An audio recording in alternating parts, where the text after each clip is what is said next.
Welcome to the Atlaran Adventuring Company. This is the world of Atlaran.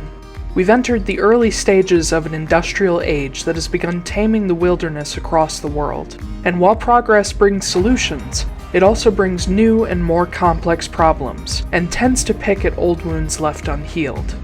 The first trains have begun to run in the north along with airships, but the long-ignored issues of stolen land, pollution, and deforestation have begun to fester, to name only a few. But our focus and our second story is on one small group of new allies and their own struggles and battles against a changing, dangerous world. Our particular window in time falls 500 years after the calamity and the great shattering of Harris. With any luck, this story will resonate across time like the last. Christmas Fortunemær, a dodgy charlatan formerly of the Jade Street Crows gang, but he doesn't remember that part of his life. With a 5-year memory gap and having only recently rediscovered friends he'd forgotten, Christmas is suddenly on a dangerous path left by his former self. Thankfully, he's a master of charm, theatrics, and disguise, and when those don't work, he has found family that, whether he remembers them or not, will fight to the last beside him.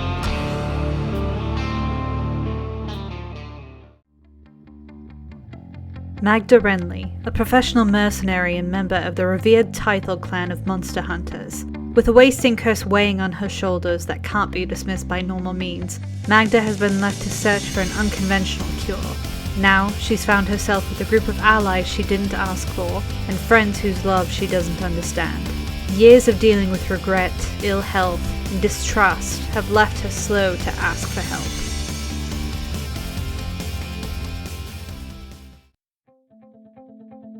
Borago, a cheery alchemist from Reese's Ridge and son of a well-known engineer and apothecarist. Noah's upbringing was colorful to say the least, leading to his expertise in potions and mechanical contraptions. He's out in the world to find new ideas and support the family business. But now, he's stumbled into a pile of issues that most rich kids from the suburbs just don't deal with. But in his own words, usually with a gun and a grin leveled at the current problem, "Don't you worry there, guy, everything's gonna be hunky-dory."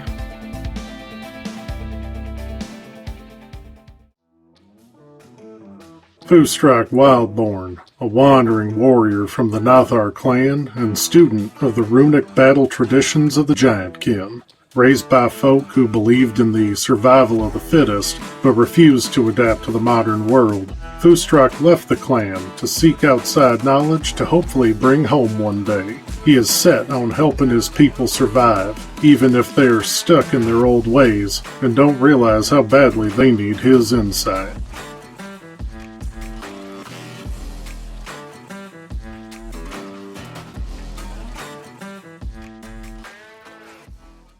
It's funny because every single time I say, "Hey guys, it's time to start playing," you should all shut the fuck up. Everyone is like, "I'm gonna burp and fart and make funny jokes and shit." But anyway, we're fucking live, so yeah. What room do you have to complain? Messing with my intros all the time. Hello, everybody. Welcome to the Atlaran Adventuring Company. I'm your dungeon master, Taiylor Wallace, and joining me, I have Astrid Knight. I've got Blake Wolfe. Oh. Okay, I've got Zack Gale. Hi there. And I'm tempted to say that's it again, but I also have Zack Koop. What did I do except run this whole fucking thing? Anyway, go ahead. Whatever. Jesus. Hi, everyone. Nobody appreciates me. Nobody appreciates me. Anyway, last time, Campaign 2, Episode 36, Those Most Beloved. You guys almost got into an all-out fight with Mr. Tristan Kepler, but after Foostrak got part of his face shot off, and Tristan almost got a hammer in his chest, Ground beef. Christmas managed to talk him into explaining what was going on. You guys had learned that Nathan Kepler is dead, and Tristan took you to the Quarryside Foundry to show you that he had been crucified against a wall with railroad spikes, his throat torn out, his ears clipped, and other fun shit. Let's see. You guys also in return, informed Tristan about some stuff you learned about the Ripcords and Kit's involvement with them. A figure named Drogon came up, an apparent Fomorian officer of some kind. And it turns out that Tristan knew who that was, and in fact worked with him, and knew he was the same guy that killed Amelia Dine. So that was fun. Walter got a good punch on him. After Tristan took Nathan's body away, Tane took you guys to go get Christine. She flung a knife at him and then tried to break his foot. But you guys got her out, updated her on everything you could, got Kennah to come fetch her to take her to Chips, also updated her on some stuff that you've learned. You guys discussed ongoing theories about the Obsidian Collective Mold, the Almatum, Kit, why Taiylor and the Abandoned Kretts were in Constanos, and the idea came up that the mole may be a walker created by the Cult of the Eternal. And Kennah now has a brand new reason not to trust Marceline now that you guys have told her that she used to be a crow. By the end of your conversation with her, she sent Christine off, and Kennah went on to the ward Durham Andros to wait for you guys. She'll be in a tavern. You guys said that you wanted to have a moment to plan and discuss amongst yourselves. You talked about potentially visiting the Mornial estate, and then you would rejoin Kennah to head to the Realmgate to finally go after Lorcan. And find out what's happening in the Feywild with the Fomorians and all that shit, too. That's what I got. So, currently, you guys are at the Veneer Estate in Lyrius, Constanos. It is Diath 1st of 502. It is the spring equinox today. And you guys just sent off Kennah and Christine. What would you like to do? Don't all talk at once. Well, it sounds like we want to strategize and potentially go to the estate. I thought we were at the estate. You are. Yeah. You're at the Veneer Estate. Yeah. Yeah. We'd want to go to the more Niall estate. Mm-hmm. Oh, yeah. See Keladir and the Abandoned Kretts. Potentially. Ah, yes. Do we want to see the Abandoned Kretts? I know Christmas doesn't. Do you think they have a younger son named Crash? Crash, Ben, and Kret. They do now. They do now. Yeah. His name is Crashwell because it needs to be fancy. Crashwell. Wow. Crash a million. Crash a million Abandoned Kret, yes. Oh It was God. something that you guys mentioned you wanted to do, go to the Mornial estate, but it wasn't laid in stone. I'm just recapping the shit you guys suggested. Well, and we thought about going there because Keladir might be able to help us get in touch with Karth. Yeah. I also think one of you suggested the idea that maybe the Abandoned Kretts were there to try to revive Christmas because they think he's dead. Yeah, that was me. Yeah. But then why would... Because She gets sued on Keladir- every New Year, too. Ooh.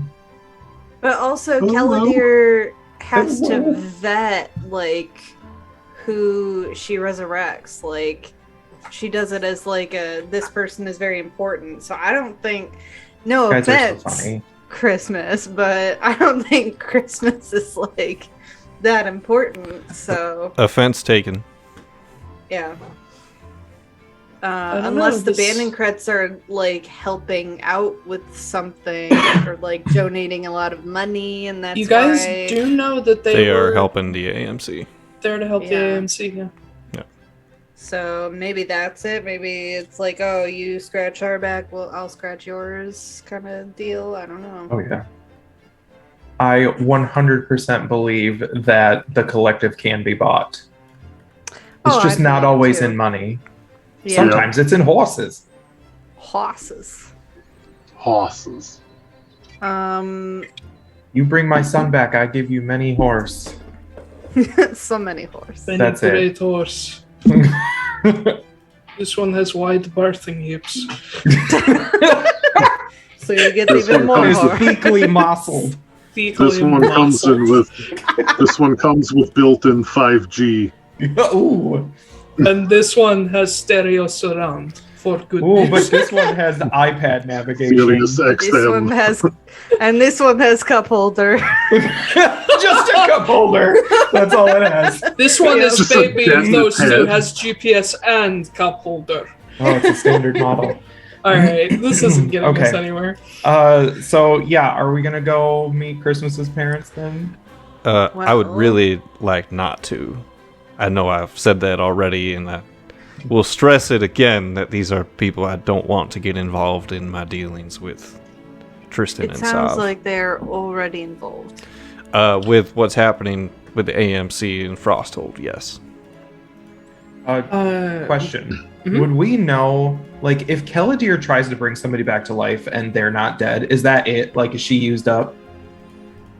The spell is used. Here's my Maybe that's other thing too, something is we like should warn them of. Keladir's no slouch. I mean, you wouldn't show up and just be like, we think that he's dead, bring him back. I'm sure they have ways of using divination and whatnot to locate someone if they're not sure if they're, dead or alive first. And I've been floating around Atlaran for 5 years now. Atlaran? Yeah, it's impossible to not say it that way in his accent, so I'm just Really? rolling with it now. Atlaran. Yeah, I'm just so much. Yep, just leaning into it. I've been floating around that line for a long time. By the way, at the same time, Walter sort of like raises a hand to get attention. He says, point of order on that subject. I believe you wanted to know how I knew they were your parents. Yes, please. Well, it was sort of an accident. I was aware that the abandoned credits were going to be there. I didn't know who they were to you. I heard some people around the party gossiping about how the abandoned credits haven't really been seen in public since their son disappeared. And not making a connection, I was curious. I went up and sort of slipped into the social circle that they were in, and I heard them talking to someone about this lost son, and I realized that from what I know of you, timelines match up rather well.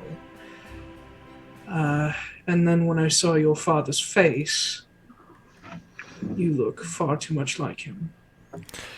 Yeah, the fourth Reginald, but the first one to be a ginger. Unfortunately, I did get the rest of his features, though. So, realizing that, I broke away from them as soon as possible, with the worry that Sav was going to look through my eyes and see them, if he doesn't already know. So I apologize if I gave you a scare.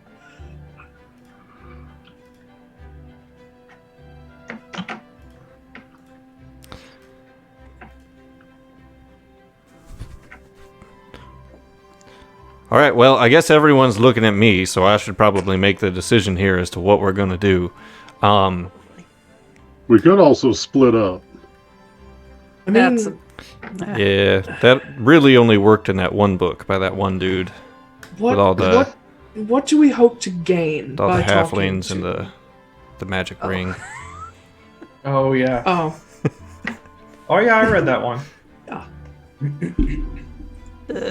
what are we hoping to gain king by of the talking to them? The king of the hoops.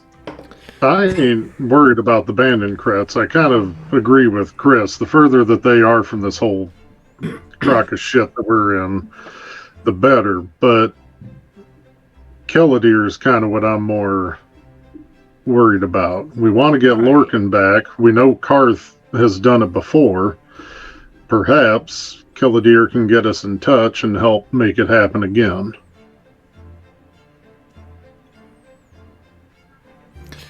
Alright, There is fine. also- We'll go. Give me the well- fucking cloak. There is also the option of Callum. If you really don't want to get Caladia involved, or you don't want your parents to know about what's going on, we can try him. I mean, we need both. Callum can help us get Lorcan, but then what do we do once we have him? That's true. Yeah. He doesn't really have I that will power. put on the Cloak of the Hermit. Mm-hmm. It's called the Shroud of the Hermit. The Shroud of the Alright. Hermit. God damn it. And I will, yeah. The Shroudy Cloak Cloak. of the Current. What happens when I activate it? Oh, guys. Do you want me to just roll a random generator? Go ahead and roll a D100. Yeah. The Shroud of into the a dog. The Shroud of the Kermit is you roll a D100 and you get a random Muppet that you Yeah. are. I like that. Oh god. Okay, that's I hope better, it's the though. Eagle. I hope it's the Frankenstein Eagle. Mhm. He's my favorite. 72. Okay.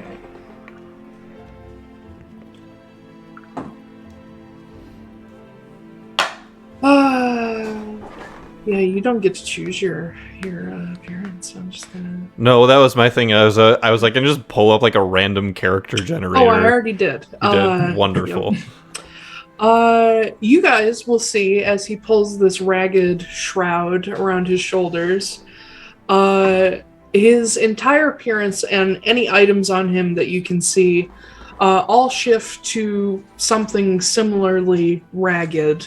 Everything on him that was magical looks mundane and kind of rusty. All of his clothes are a little iffy. And he takes on the form of a tall, rather gray-skinned woman. The description here says, with narrow lips, large ears, a lean face, and deep triangular brown eyes. She has curly brown hair and... Yep, that's it. Can someone Who are explain you? to me What what have a you done with triangular Christmas? eye is? Triangular, like wider. On Like the anime edges, characterized. Well, no. Those they are would be, parallelogram like, eyes, thank you. They would be eyes that have like a large like dip on the outside and then narrow as they come in. Oh, okay. Not almond shaped, kind of the opposite of almond. Jeez. They're just triangles. They're perfect.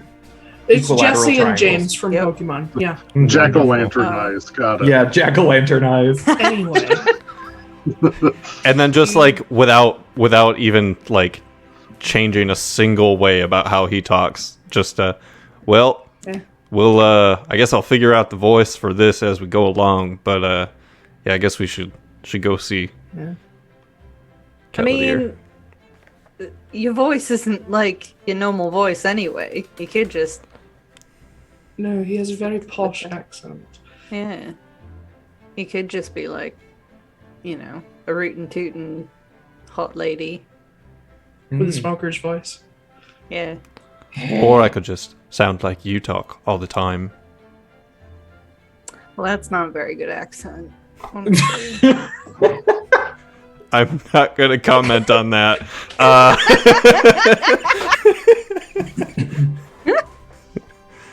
Maybe you gotta sound like this. Y'all gotta talk with your mouth real wide.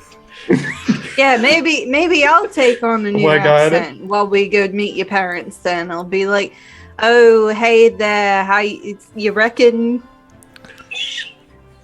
Didn't change I- a thing. Look around at the rest of the group, listening. just like, am I going It's like- crazy? It's like listening to They yell. Liam be Caleb who can't do accents. Foostrak is just second-hand Eldritch embarrassed Blade. after hearing that. Howdy, partners. My name's It's high Oh, noon. yeah. It's high noon. honey in my hand. Can you please I just hate do to tell you like this, but you're not good at that. I want to do a I'm loud better than voice him. for my next character. Can we please just do like toddlers and tiaras and be like, my name's June Louise and my favorite thing to eat is hot dogs and Mountain Dew. I especially like it when my mama puts little hot dog pieces up in the macaroni. It's real nice. Yep, exactly. Oh my god. Okay. That'll Call be it my dogs next and character. Mac. It's great.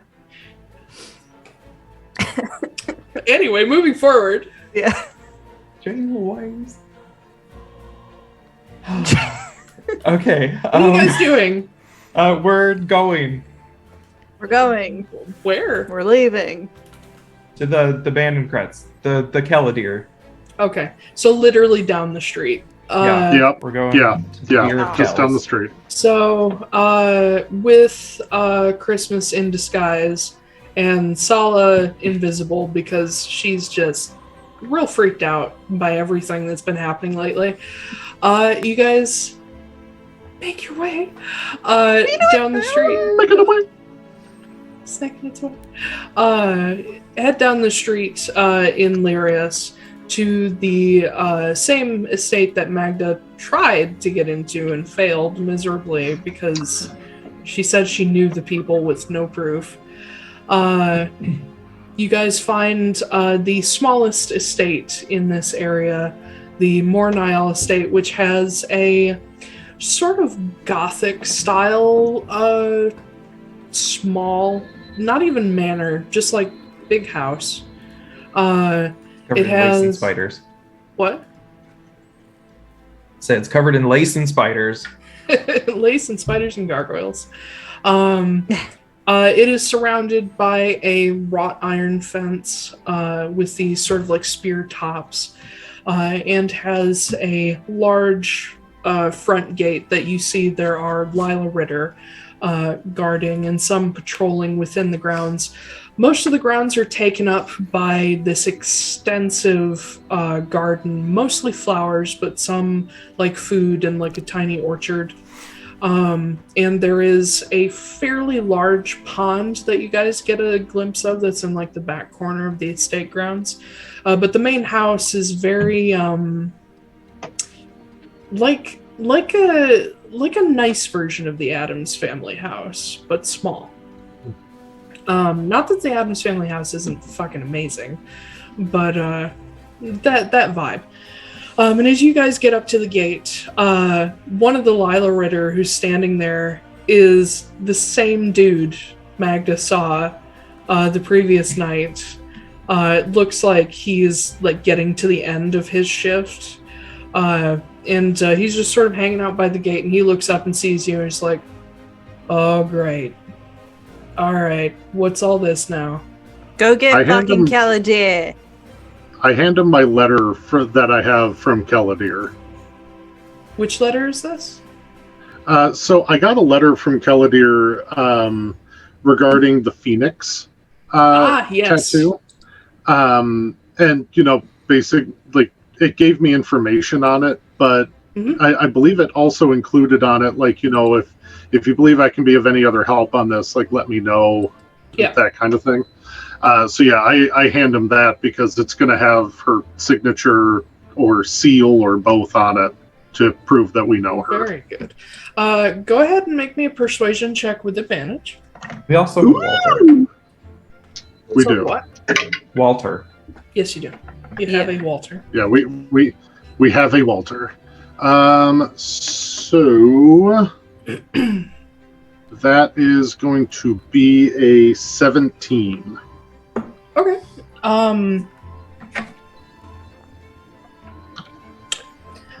He takes the letter and flips it open and doesn't really read it, just kind of glances down at the bottom. He's like, okay. What's your name? Foostrak Wildborn. And he hands the letter back to you. He says, wait right here, 1 second. And he turns away from the gate and heads toward the house. Didn't ask my name last night, but alright, fine. The You other didn't have the letter. the other Lila Ritter that's standing there in this like dark purple uniform and armor with like a halberd at his side. He's kind of looking at you guys, just sort of studying each one of you through like the slits in his helmet. Just kind of eyes narrowed. I'm just staring at Ash right now. Take a picture, it'll last longer. Pictures don't exist like that yet. Draw a picture. Portrait. Yeah. Draw a portrait. Have a portrait commissioned. But after a solid minute of this man just kind of staring at you guys, you see the front doors of the manor open up, and you see Kennah herself come sort of sweeping out in these long, sort of simple gray robes that are over an equally simple dark dress. And she comes along escorted by the first Lila Ritter that you talked to. Her long black hair all kind of pushed to one side.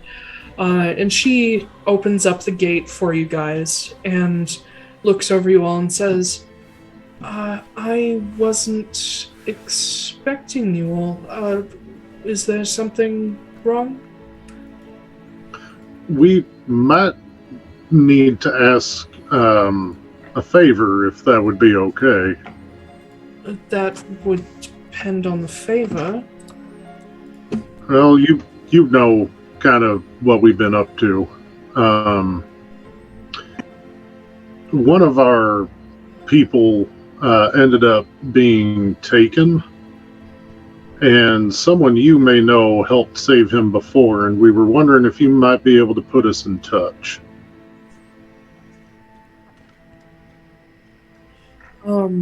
She sort of stares at you for a second, brows furrowed, and then you see the moment where it clicks, where she's like, oh shit, I remember what you're talking about. She says, yes, follow me. And she looks at the two guards. She says, gentlemen, please, hold any other surprise visitors. And she sort of ushers you all through the gate, and closes it, behind you guys. And she doesn't rush, but she like fast walks back toward the door, realizing that this is something important. If you follow her, she will lead you into a very nicely decorated foyer, with you'll notice right off the bat entering the foyer and the main hall that there's just paintings all over the place, like more than most people would hang up. Like there's layers of paintings going on. And as you step in, you can see that there's a wide variety of subjects in these paintings, but most of them seem to be the same artist, just by the style. And they're like different landscapes, landmarks from basically around the world. And she leads you in, where you see in this main hall, you spot Lady Roan, who is in just like a simple dark tunic, trousers, walking along, going up to a like a side table that has a vase on it, and she's like putting fresh flowers into the vase. And she looks up and sort of clocks you all, and Kennah waves her aside, and she takes you to a side like parlor that's not too far from the entrance. That, again, more paintings. All the furniture is done up in like dark, sort of cool shades of velvet. And you see this entire room is, wherever there's not a painting, there's books. It's almost overdone. It's not quite clutter because it's all organized and everything, but there's almost too much stuff. And she brings you all in and has you all sit down, and you see Roan sort of peek in, and she says, should I bring drinks, refreshments? Is anyone hungry? I believe that I am fine, thank you, though. Okay, tea it is. And she takes off. But and Kennah, cake, if you got it. and you hear her call from down the hall, and cake, got it. Always cake. Always cake. cakes and tea though are actually a thing, so that's Oh, all right. yeah. But Caladir settles into this Little cake.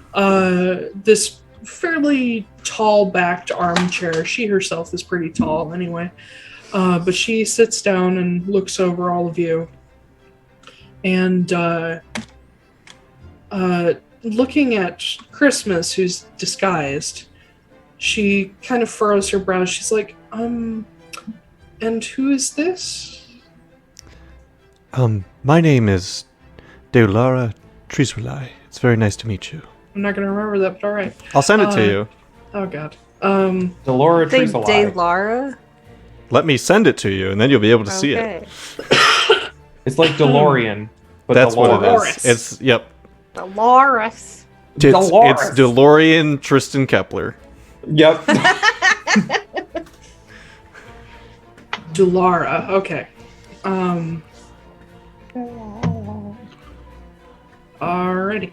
Thoroughly. But Caladir nods and she says, well, welcome, dear.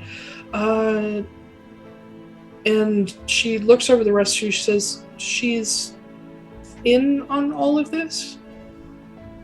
Yes. Yeah. Okay.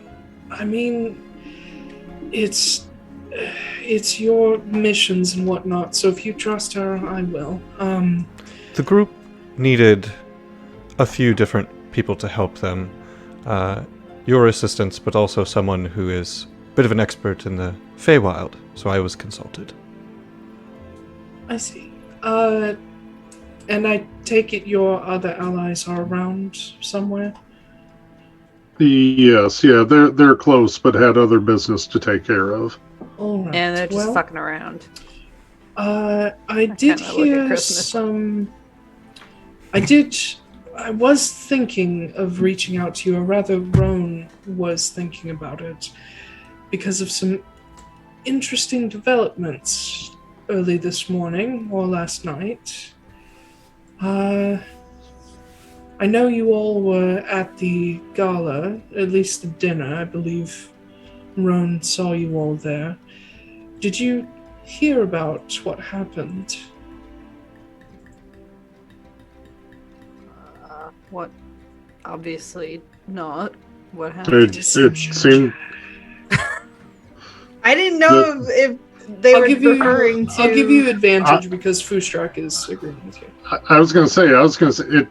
I mean, it was a quiet night, except for my dad and I talking. Because I'm not lying there. No, but 15. 15? Yeah. Caladir nods and she says, well, Mr. Dine, and she looks over at Walter. I don't know if Lord Arthur Dine speaks to you much, but early this morning it was discovered that someone had broken into Lord Dine's vault in his basement and killed the Guardian down there, which I understand is no mean feat. But the entire manor has been locked down. Guests they're starting to interview what guests still remain, trying to figure out what happened.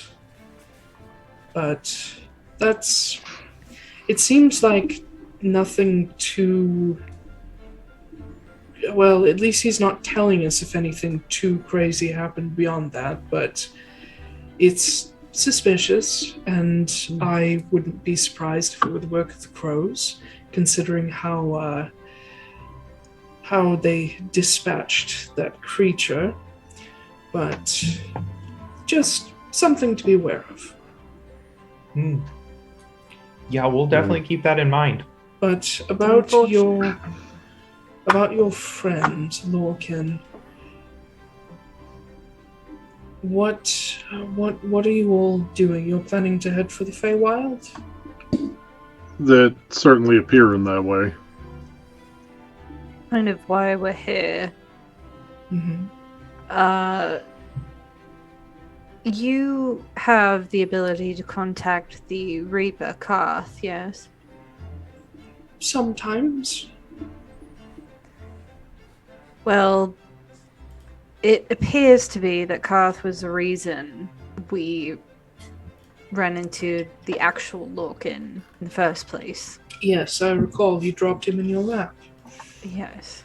So, we were wondering if maybe Karth would be able to help us again to retrieve Lorcan.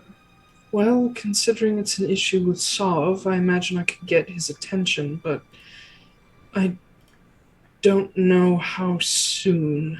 I'm sure you're all well aware there's a lot of problems happening everywhere. Yeah. In fact, she glances like up at the wall where there's a clock. She says, I am supposed to be in Frosthold in about 15 minutes, but the Reapers especially have been rather preoccupied with some of Sob's messing with things. He's, we already knew that he could, but it seems like some souls aren't going where they're supposed to be going. Mm-hmm. Like, As in they're unaccounted for. that's concerning. Yes. I mean, Is that something that Karth takes care of, or isn't that Fiorin's job to kind of ferry them? They all work in tandem. Essentially the way things work is Ursan oversees all of it and sort of runs things beyond the Demiware. Within the Demiware, Fiorin is the farrier of souls. When a soul does not come when it's supposed to or is lost, the Reapers go out in an attempt to retrieve it. And if they fail, then we know there's some greater issue happening, and that's what's happening now. Magda, didn't Sav say something to you about, like, souls belonging to him if people have made deals with him? Yep. I was about to say I think I might know something about that.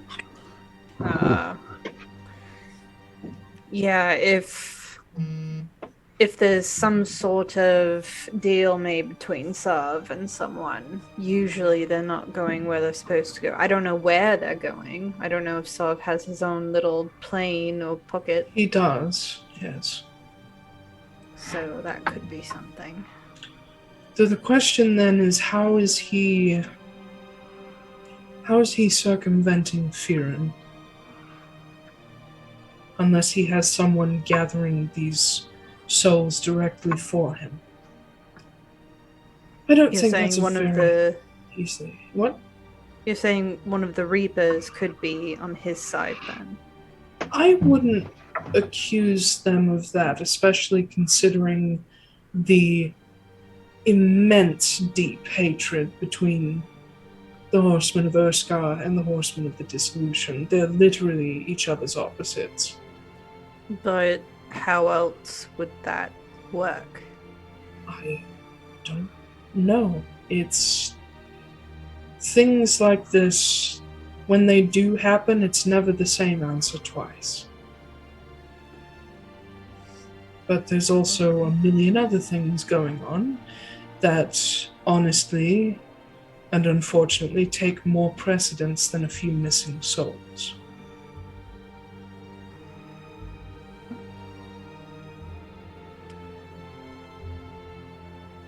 Can I ask what you're going to Frosthold to deal with?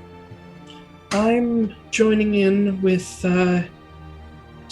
hopefully some negotiations with the Glacier Watch rebels. We are hoping that we can end this with a ceasefire rather than one side beating the other into the ground. But it is shaky. Is that... I don't mean to pry or anything like that, but I intended to come last night to talk to you, but somebody in Taiylor Ritter was being a bit of a twat. No offense. And wouldn't forgive let me them. in. They're very protective of me. I guess they're doing their job or whatever, but you had some guests that are staying here. Are they seemed pretty well to do. Yes, the Bandit Friends. What exactly are they doing? Well, they're helping us, being that mounts and whatnot are rather difficult and costly to transport long distances. They're helping us make some deals, move some mounts, but especially dealing with ranches down in Frosthold and in the southern hemisphere that are closer. Businesses that they can in turn trade with, have credit with, and so on and so forth. They're essentially sort of acting as brokers to help the AMC. Gotcha. That wouldn't be part of the reason why you are leaving in, 15 minutes or so, is to take them there? Yes, it is. Oh, wonderful. Well, we shouldn't take up too much of your or their time, so I believe the important thing we came here for was just how to get in touch with Karth. I will, as soon as I have a spare moment for reaching out and rituals and that sort of thing, I will do what I can to get his attention on all of you. And if he can help you, he will reach out to you in his own way. Was that him calling just now? No, that was a solicitor from What the is that strange device that you have over there? Trying to sell me a small timeshare rectangle. on It lights up. Astral Dreadnought. I don't want your fucking timeshare. Galadir answers God, the I phone wish like, I "Hey, could." bitch, what's up?" Just be like, thank God, I'm a bit busy, darling. By the way, your owner's a walker. Or your Yes. buddy. Your soulmate. Whatever the fuck. Sure is. Yes, yeah, we probably should not take up too much more of your time. I know we arrived unannounced. Well, if there is anything else that you need that Roan can help with, she will be staying here for, I believe, at least another day or so. I do have a question. Yes. You know a little bit about magic and stuff. I tragically don't know much. A little bit. Tragically. I do know some things, yes. This is just a general question. Being literally made of magic. Right. Created by the goddess of magic. And if we were to need someone to say see into the ethereal plane for any reason, using like a true sight type spell, who would be good for that?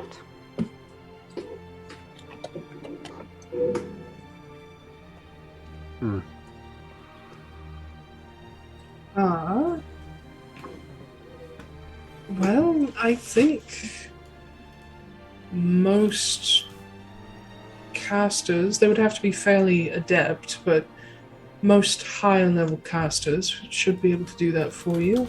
Are you asking for a specific recommendation? Just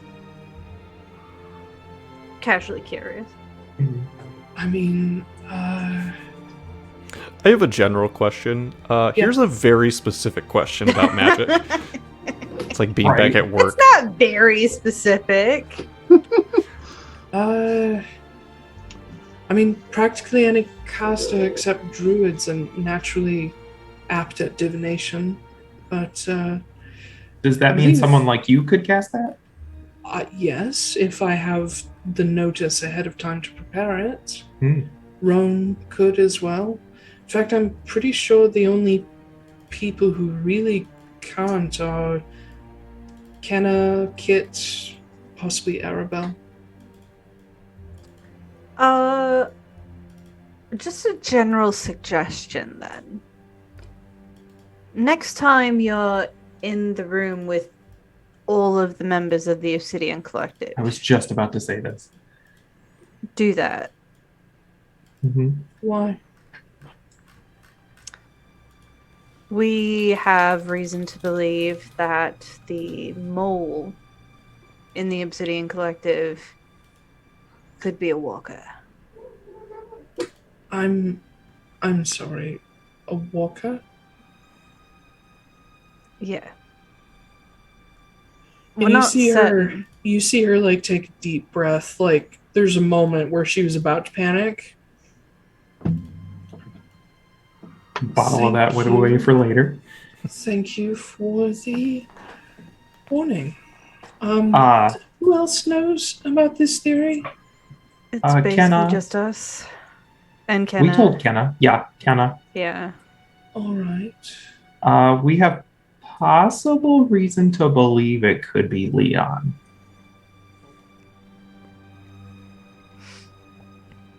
Okay. Just Oh dear. just do it discreetly, and if in either scenario, if there is or is not, drop one of us a line. You know, we heard the stories about, you know, Marin and everybody else back then, because everybody was a walker back then.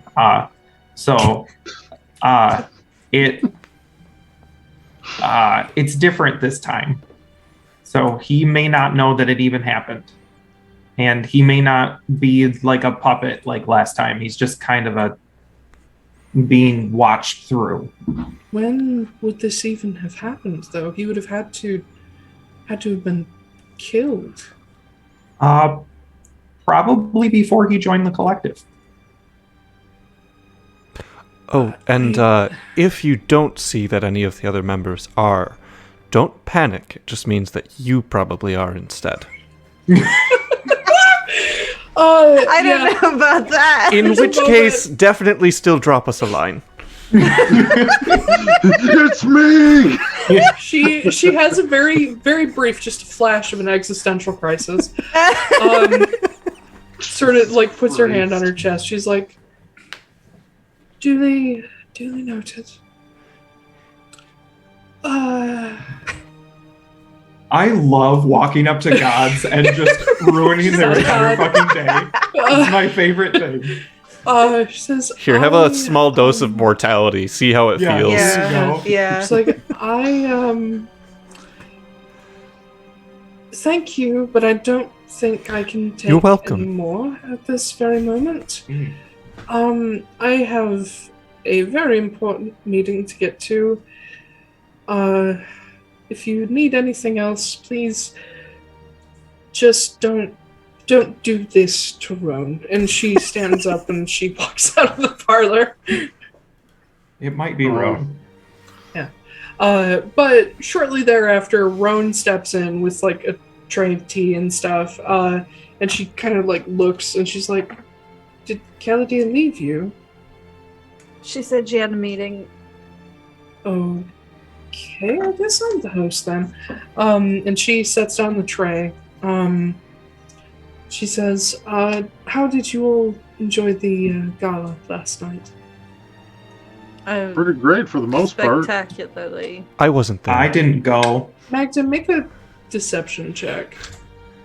What? Why do I have to make the decision? Because you're the one who is being sarcastic. Technically, I lied. Yeah, I lied too. Yeah. 10. I'll give you advantage, since everybody's lying. I mean, Oh. admittedly, Noah did not 15. go. Noah. Yeah, I mean, went- I'm not yeah. telling a lie. I'm not telling the truth. I'm not lying. I didn't go. I'm straight up lying. It's a lie of omission. Yeah. Yeah. 15. She gives you a look like she definitely doesn't believe you. She's like, okay. Is there something I need to be aware of? Was there a problem with Taiylor? I mean, isn't there always... But not an actual problem with Taiylor. Was someone almost, rude? but there was almost a problem with Taiylor, but I handled it. Well, then what did happen? I mean, he got a little snotty with Magda. And No, I'm not talking about Taiylor. I'm asking what was the issue last night. Was it just not your thing, or was there an actual problem? It was boring. Yes. Please. I don't like the whole, like, rubbing elbows thing. I just kind of, Then why did you go? You didn't have to. Free food. That's fair. If it isn't very obvious, by the way, it's very nice to meet you. Etiquette is not this group's strong suit. I've been learning that via crash course the last couple of days. God, it's like having Liev Tell added to Vox Machina. Did you take that crash course from Crash Companion, Brett? Oh my god. I don't know what you're talking about. I'm a delay. You are very, very nice, but occasionally you say things. I've been working on it. Also, oh my god. When soup is served, which spoon do you use? The one with the little slats in it, so you only get the chunks. Well, anyway. Oh my god. I love this you idea use your- that Foostrak is just casually racist. Like, he just, says things once in a while. No, I just feel like it would be hilarious because Foostrak is not like that, where he's just, once in a while he makes a comment and you're like, what the fuck? You just keep going. Like, I was going to say, is it because I just joked about eating soup with a fork? Probably, yeah. I mean, You if didn't refer to it as a fork? I If know. anybody in this group is casually racist, it's Noah. Because he's like, hey, I brought you a cake with a real cow on it. I also With the butter smeared out. Yeah. Magda is like, oh, Foostrak, I've also seen you use your own chest hair as a napkin, so It's there. I'm covered in it. carry on. Well, now you're covered in what you had for dinner. Yeah, saving it for later. Ew. Okay. I have a very casual question for you that definitely has nothing to do with anything that happened. Make a deception check. I haven't even passed it yet. There was your lie. Keladir mentioned something about a robbery. Like, what? Why? Yes. Who is Arthur Dine? Who's Yes. this dude to the collective? Why is he hosting all this stuff? Well, it's not because he's known to the collective. He is known to the collective, but this was an AMC event. Okay. Is he in charge of that? Or is he just write a lot of checks? He's not in charge. Just a rich guy. He is a regular supporter of the AMC. He is also not friends, but a business contact of most of the chiefs of operation, most of the chiefs of the AMC, primarily the director and Indira. So what does he supply that the AMC can actually use? Doesn't he just make jewelry? He does make jewelry, but he also owns an enchanting sort of, not quite a factory, but a small enchanting firm, shop, whatever you'd like to call it. Laboratory? He himself is not, as far as I'm aware, not a very accomplished caster, but he employs a good number of talented enchanters. He supplies defensive items, amulets, rings, cloaks, that sort of thing. But probably the thing Shroud. that... what? Nothing. Probably the thing that we purchase... the AMC purchases from him. I'm sorry, I say we because of Indira. are rings of protection. They are rather widely distributed in the Marrow Legion. He just does that kind of stuff. Does he do anything special? Or is it just normal stuff, or? He himself is mostly a businessman, though he is a very good jeweler. He just has a lot of very useful connections that the AMC uses, and he's also rather generous when he contracts AMC mercenaries, that sort of thing. And because his daughter is a member of the city council, he tries to bring sort of a good name to his family and the city in the AMC's eyes. So he will sponsor events, host dinners, things like that. It's generally a very symbiotic relationship.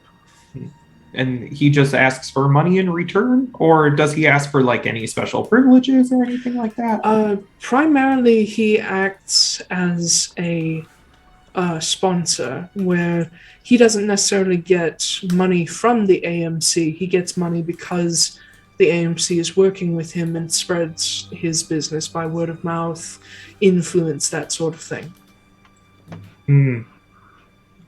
Insight check. Okay. Believe that for a goddamn second. I didn't roll very high though. Insight -1, so 4. I mean, yeah, she's being pretty clear.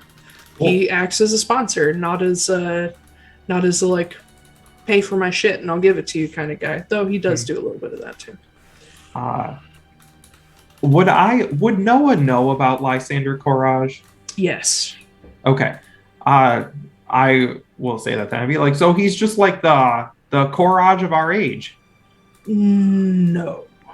Well, I mean, he hasn't murdered any dragons or anything, but I wouldn't put that past him, but no. He's not that wide-reaching nor that accomplished.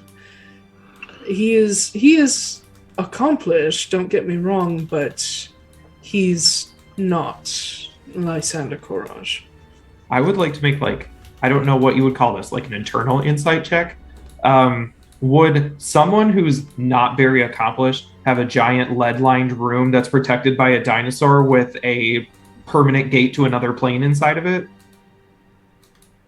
I'm going to say that's not going to be an insight check. That's going to be a... Arcana? No, that's going to be a history check, because you're trying to figure out how Arthur Dine could possibly have those things if he's not accomplished, and you could learn and you could get a potential answer from history. He's a capitalist. He just gets other people to do it for him. God damn it. Mercantile. A dirty 20. It is not that uncommon for very rich people to have some crazy shit because they employ powerful enchanters, buy shit from crazy merchants. However, to have a portal in his basement that leads to, the plane of demons, that's kind of a stretch. And you don't think that that's something Arthur Dine himself could have done. Even at a passing glance looking at him, he didn't seem like the kind of guy who'd be able to do that. But he definitely has the connections to know somebody who could. To install a permanent planar portal, the only thing to compare to it is either Plane Shift the spell or the Realmgate. And basically this portal is a permanent Plane Shift spell. So it would have to be somebody pretty fucking powerful to keep that portal open constantly. That is a massive magic requirement. I'm sorry, I have a quick follow-up question about the Demi-Weir again, because I just want to make sure I understand this. Yeah. So, the Demi-Weir stops people even if they use a portal, correct? It will stop entities that are too powerful. It acts like a mesh. Okay, but even if there's a portal, it doesn't matter. So even if all the realm gates were opened, they still couldn't go through. No, they wouldn't. They would need a bigger, hole. Gotcha. That's what I was curious about. Yeah, and the weird. portal that you came across was like the height of a person, so it's not even as like open as the realm gate is, so not even like demon lords wouldn't be able to walk through that little portal.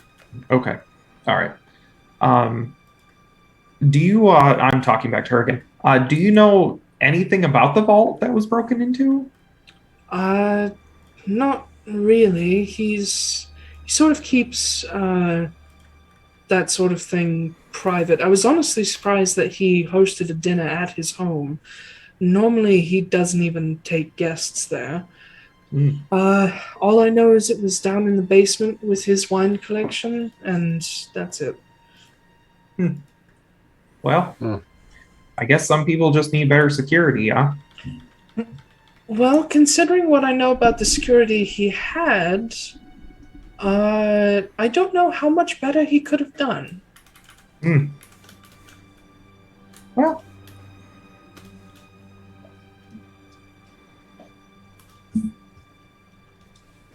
Oh, I got a message. You guys would see Taiylor casting sending, but I'm not telling people what it says. Yeah, Okay. Roan definitely looks and looks at her and is like, does she normally do this just out of the blue? Yeah. Every now and then. She got some grandkids that she likes to keep in touch with. Yeah, she looks at it. She My God. watches you for a moment, and you see her recognize the spell. And seeing that it's nothing aggressive, she lets it go. You, however, do you want me to tell you in chat or out loud what the answer is? In chat. Okay. Continue on, everybody. Do you have anything else you want to talk to Roan about? I was going to say something else to Keladir, and then everyone gave her an existential crisis. Yeah, so. same. I was going to say something. To be her, too. fair, Keladir said, I have to leave in 15 minutes, and then we talked to Yeah. Keladir for 30 minutes. No, I was True. keeping an eye. You guys, it was all happening in real time. Okay.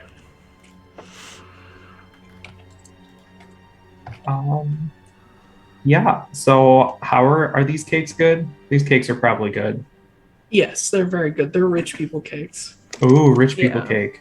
And this tea is absolutely marvelous. Thank you. I grew it myself. Do you, dead people. Would, just out of curiosity, would you happen to have any extra of that tea that I might be able to buy off you? You don't need to buy it, but I can. I lean over to you. I lean over to Foostrak and you don't buy things from rich people. They give it to you.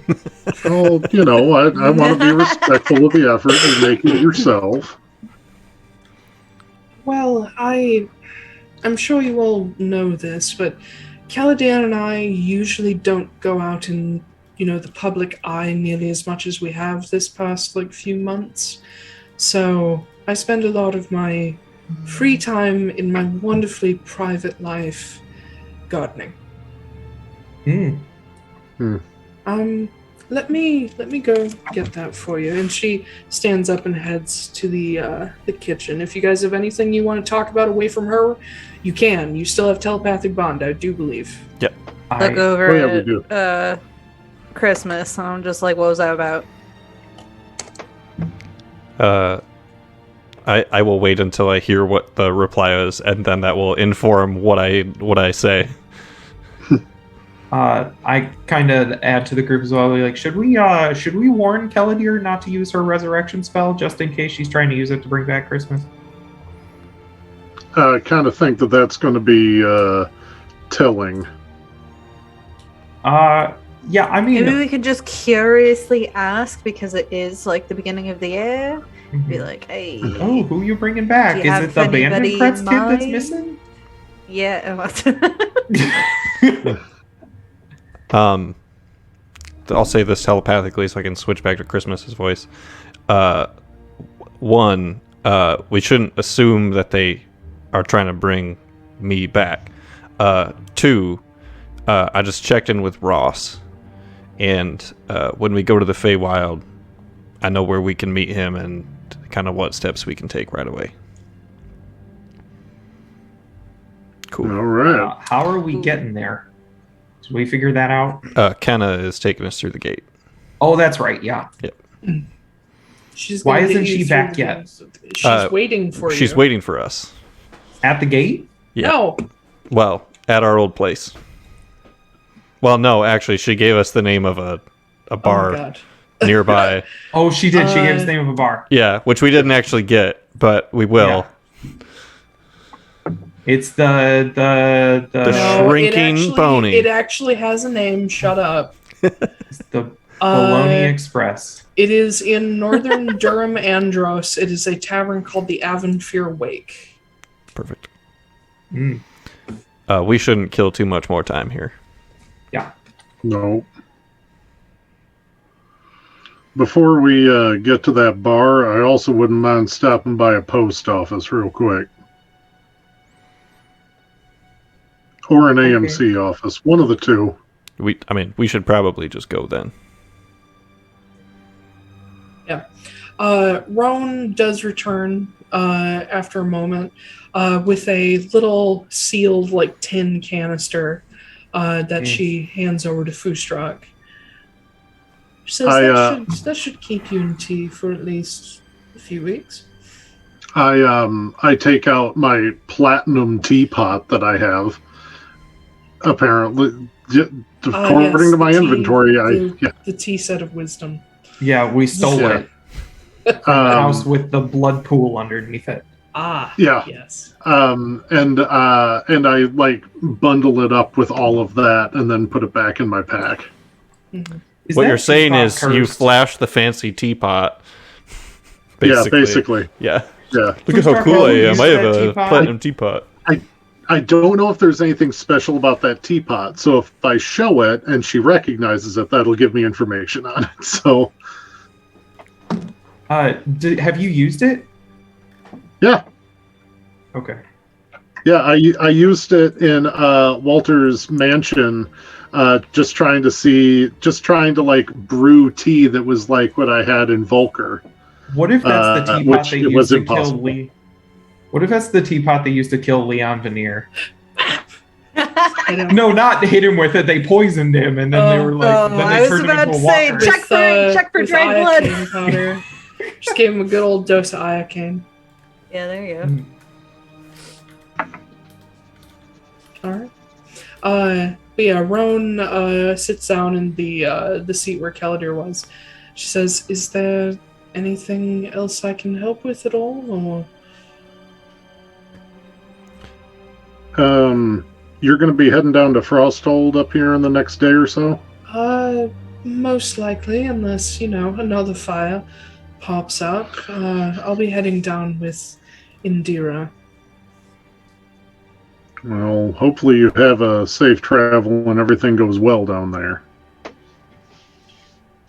So Miss Tristan Kepler doesn't show up, it should be fine. Yeah. Nobody likes when he just appears. I say as I have fucking burn marks on the side of my head.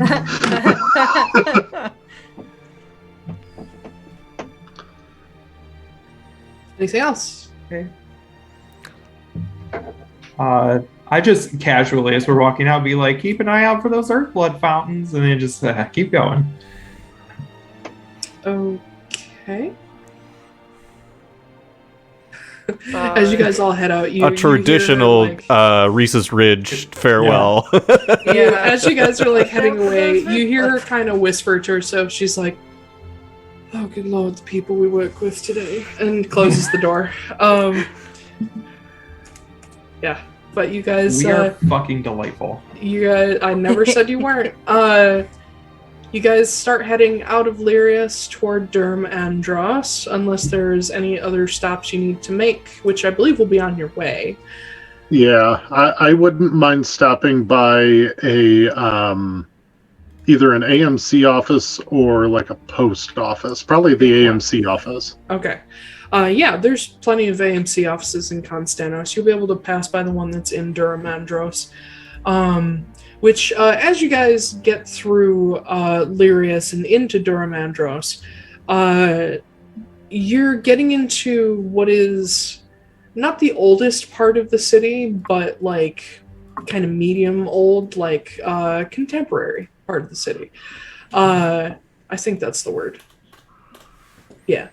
Duramandros is kind of an amalgamation of a ward where there's residential, there's industrial, and there's shops everywhere.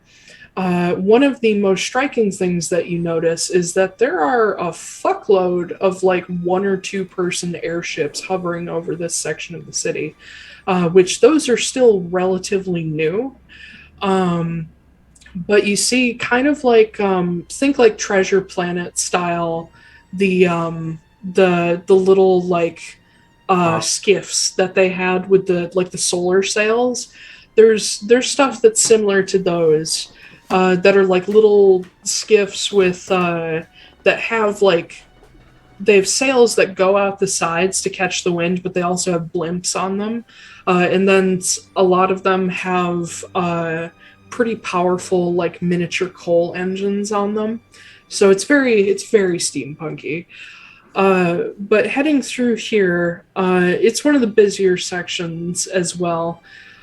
You see a lot of taverns along your way, not the one that you're heading for, but a lot of them are flying a blue, white, and black banner outside that, especially Christmas, but all of you would recognize as the symbol of the Kole Gaigo clan, which are super famous and especially beloved throughout Lochmanos, Garelshell, Garrett Eldathus, because this is sort of the Constanos is the end of their, we just freed a bunch of slaves, let's go drop them here so they can start a new life. This is the end of their, like, underground railroad, I guess you could say, but it's done by airship, so I guess it's like...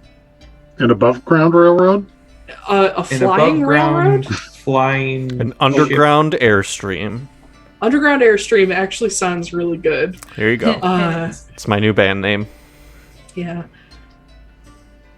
But you guys head up through there, and getting to the Avenfir Wake, this is a 3-story tavern, pretty big. It is directly across the Anima River from Avenfir Fields, which are basically the gigantic park left behind after the ruins of Avenfir and Riverden were destroyed by the dragons at Thala. So you guys, if you look at the map, you're right about there. Right in the middle along Duramandros and the Anima River. The Avenfir Wake is kind of Tudorian in style, with a bunch of add-ons that are completely different construction style. The bottom floor is filled with benches and almost looks like repurposed pews from like a temple that have been turned into benches with long tables. There's a few round tables with chairs, and there's a large bar in one of the corners run by an older dwarf lady who has a very nice braided beard with a shaved head. And you see, as you walk in, tons of people in here, but there is a distinctive, like, 10-foot circle around where Kennah is sitting at the bar. And even the bartender is, like, not invading the space. But Kennah's just kind of posted herself up, like, against the wall at the end of the bar. And there's just nobody's coming near her, but everybody's staring at her. God. And as you guys walk in, you see her like lift a tankard and be like, about fucking time, and she drains the end of that. The immortal druid, nobody wants to be anywhere near her. The deathless druid. Deathless druid, that's right, sorry, my bad. How dare you? She's fine. What'd you guys like to do? Well, I'm going to pop over to that AMC office. Oh yeah, God, I keep forgetting. I'm sorry. I'm gonna transform back into me. You take the cloak off, and Yep. you are you. The AMC office is not too far away. What do you need to do? So I was just gonna ask the person like at the front of the office there if they would be willing to send a message for me, Okay. like using sending rather than actually paper. Okay. Yeah, going into this office, you've noticed most of them are built generally the same, where they have kind of like a front sitting area with a secretary, and then they have offices off to the side. You go in to see this older drow woman, completely shaved head, who, as you request this, she says, after seeing your badge, she says, I can do that for you. Who are you sending to? Can I get a description? Yes. In retrospect, it might be a couple. I do apologize. Okay. So the first one is going to be to Weifin. Okay. So you describe Weifin for her. Let me see if do it. Okay. What do you want her to say? So it's mostly just letting Weifin know, hey, we need to leave Constanos for a little bit. We're planning on being back by the time that you arrive. And letting her know we're heading to the Feywild. Okay. And then the second message would be to Rayoru. Uh-huh. And just telling her that we're heading to the Feywild, ran into Dad, didn't go great. And that we'll be back as soon as we can. Okay. Make sure you write those down for me because I've already forgotten half of what you said. The important part is for Weifin, we'll be back from the Feywild in time to meet you, and for Rayoru, we're going to the Feywild. Dad's a dick. Okay. Weifin's response is going to be short and sweet, which is basically, we're still on track. We're still on track to get there at the estimated arrival day. And basically telling you if you die in the Feywild, she'll never forgive you.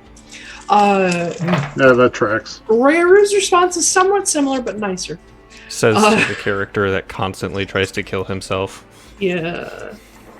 Only to protect my friends. If you die here, it's fine, but if you die in the Feywild, unforgivable. You die in real life. It's gonna be real fucky if you die in the Feywild. Yeah, it's gonna be real bad. Everyone's gonna have a real bad time. Yeah, roll bud.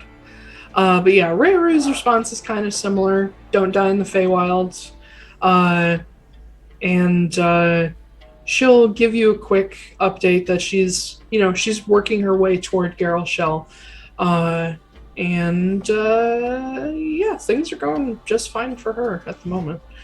Good. While we're there, yeah, I just have a quick question. Did Foostrak tell us about everything that happened between him and his dad? No, but Magda and Gwyn and Walter were there to witness some of it.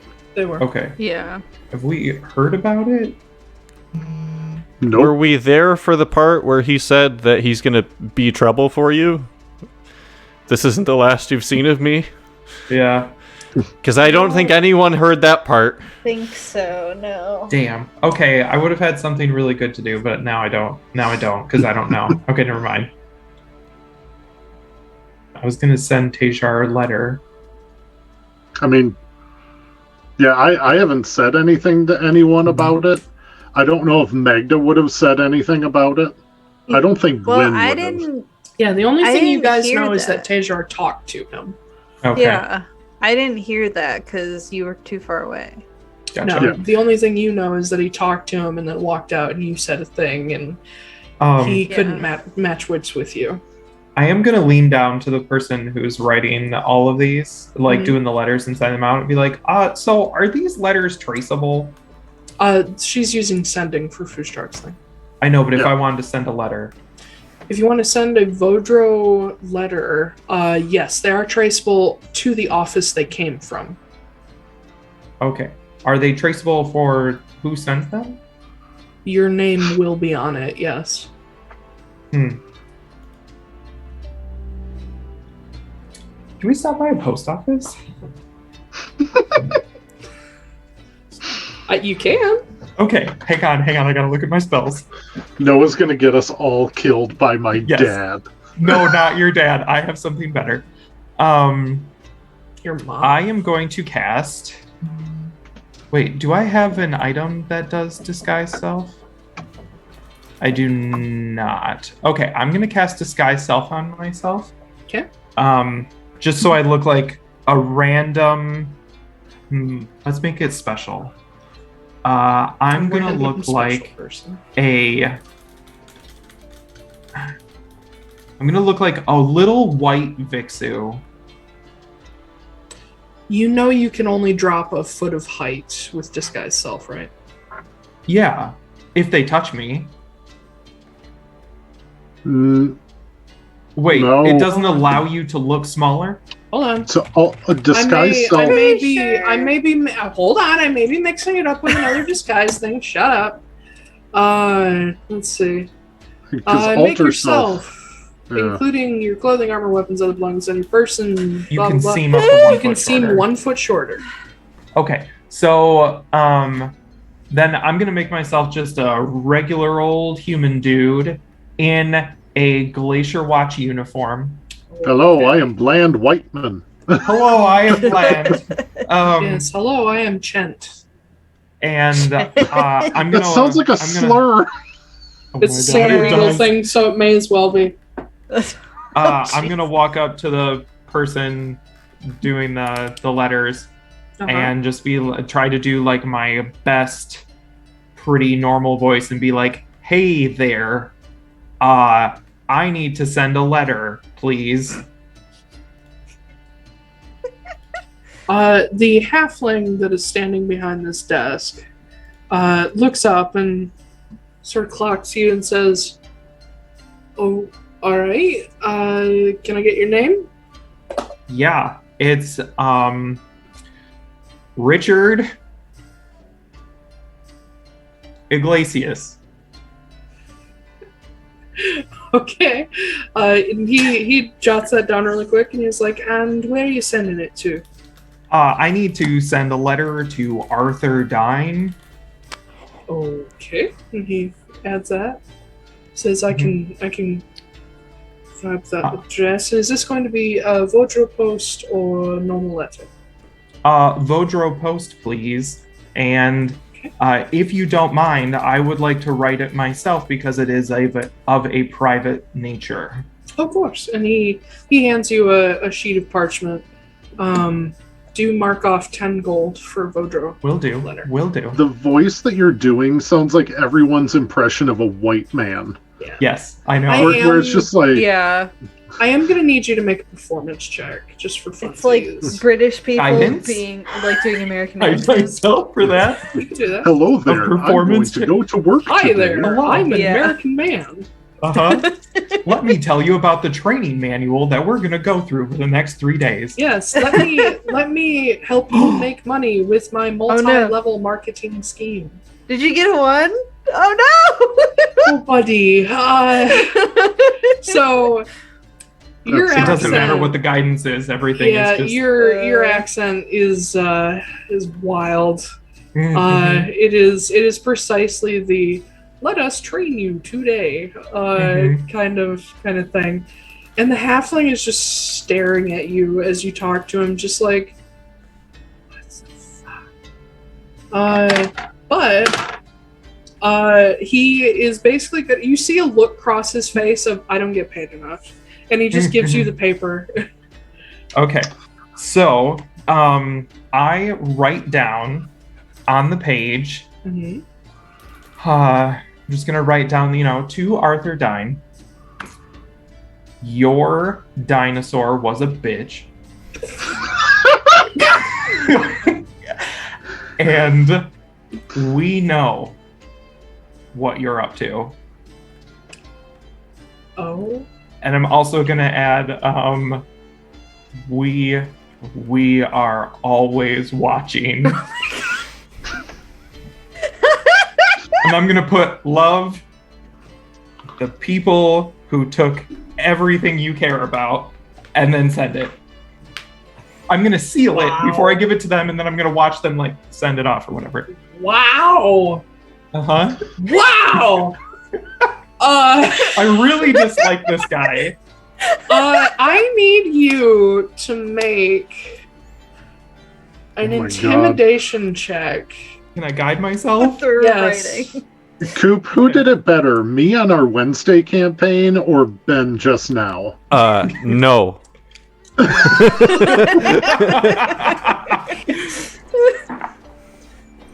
Jesus Motherfuck. Christ. 7 plus 0, so 7. Nice. Could you do guidance? Yeah, I did guide it. Your God. dinosaur was a gosh darn bitch. Yeah. Yeah. It's just written in a Minnesotan accent. It Yeah. is.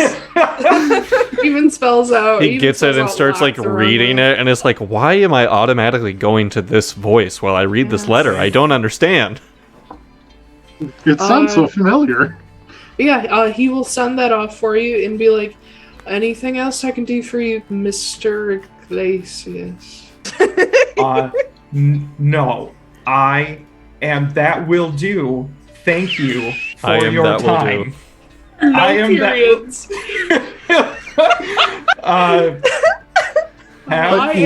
That will do. Thank you. You Goodbye. sound like the fucking bad guy from the first Men in Black, but like how my he God. walked. Yeah. Yeah. Yeah. Good old Have Vincent a D'Onofrio. good day, and then I turn around and I walk as nonchalantly as possible. Have a good day, fellow human. Yeah. Yeah. I would like to also talk to someone to do a sending for me as well. You do that at the I want- MC office, yeah? Yeah. I just need to check in on Hector. Oh, well, gosh, I'm sorry. It doesn't Shut go. up. It doesn't go through.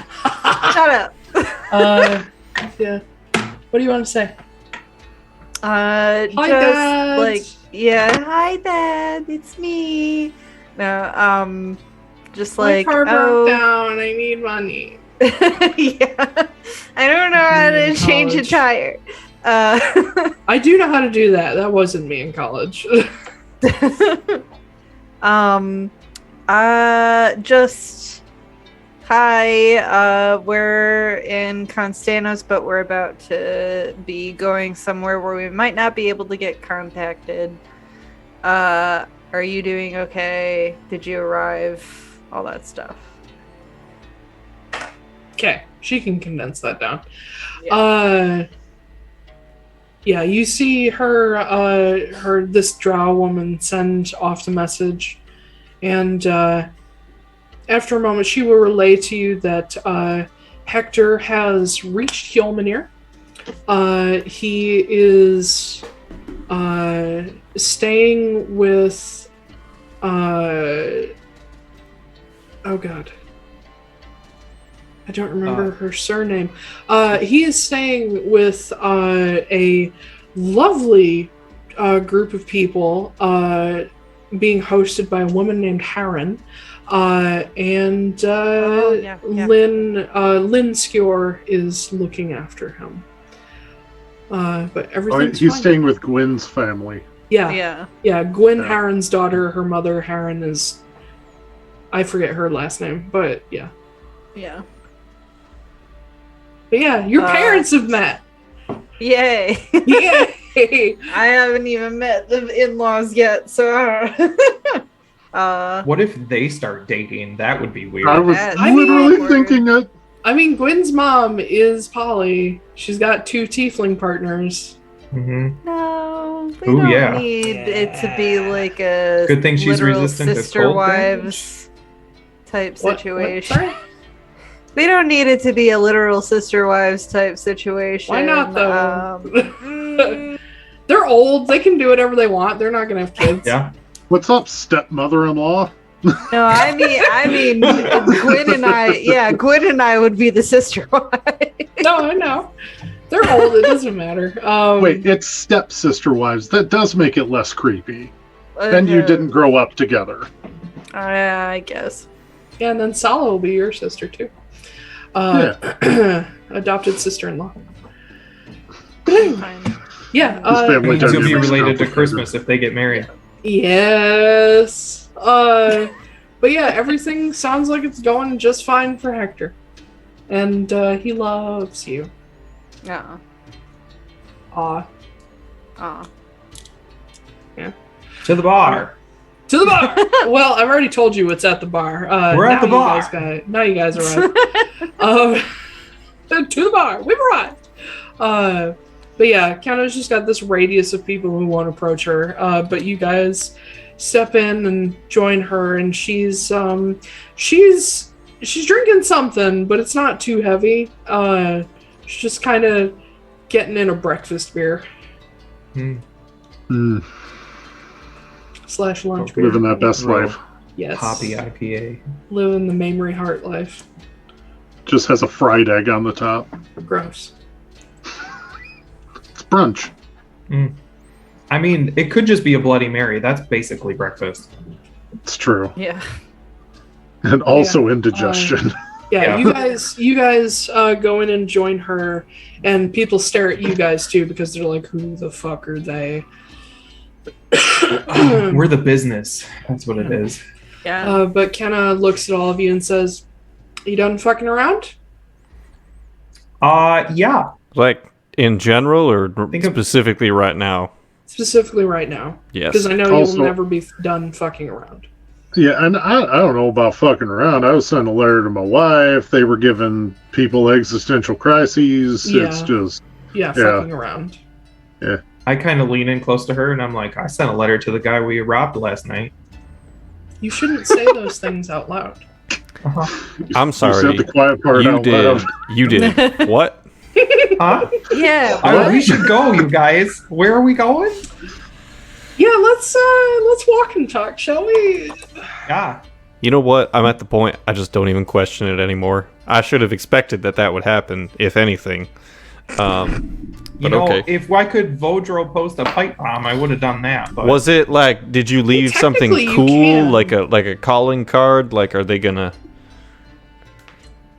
no, I was trying to do the like, oh, you're a bitch, and like, we're always watching. Yeah.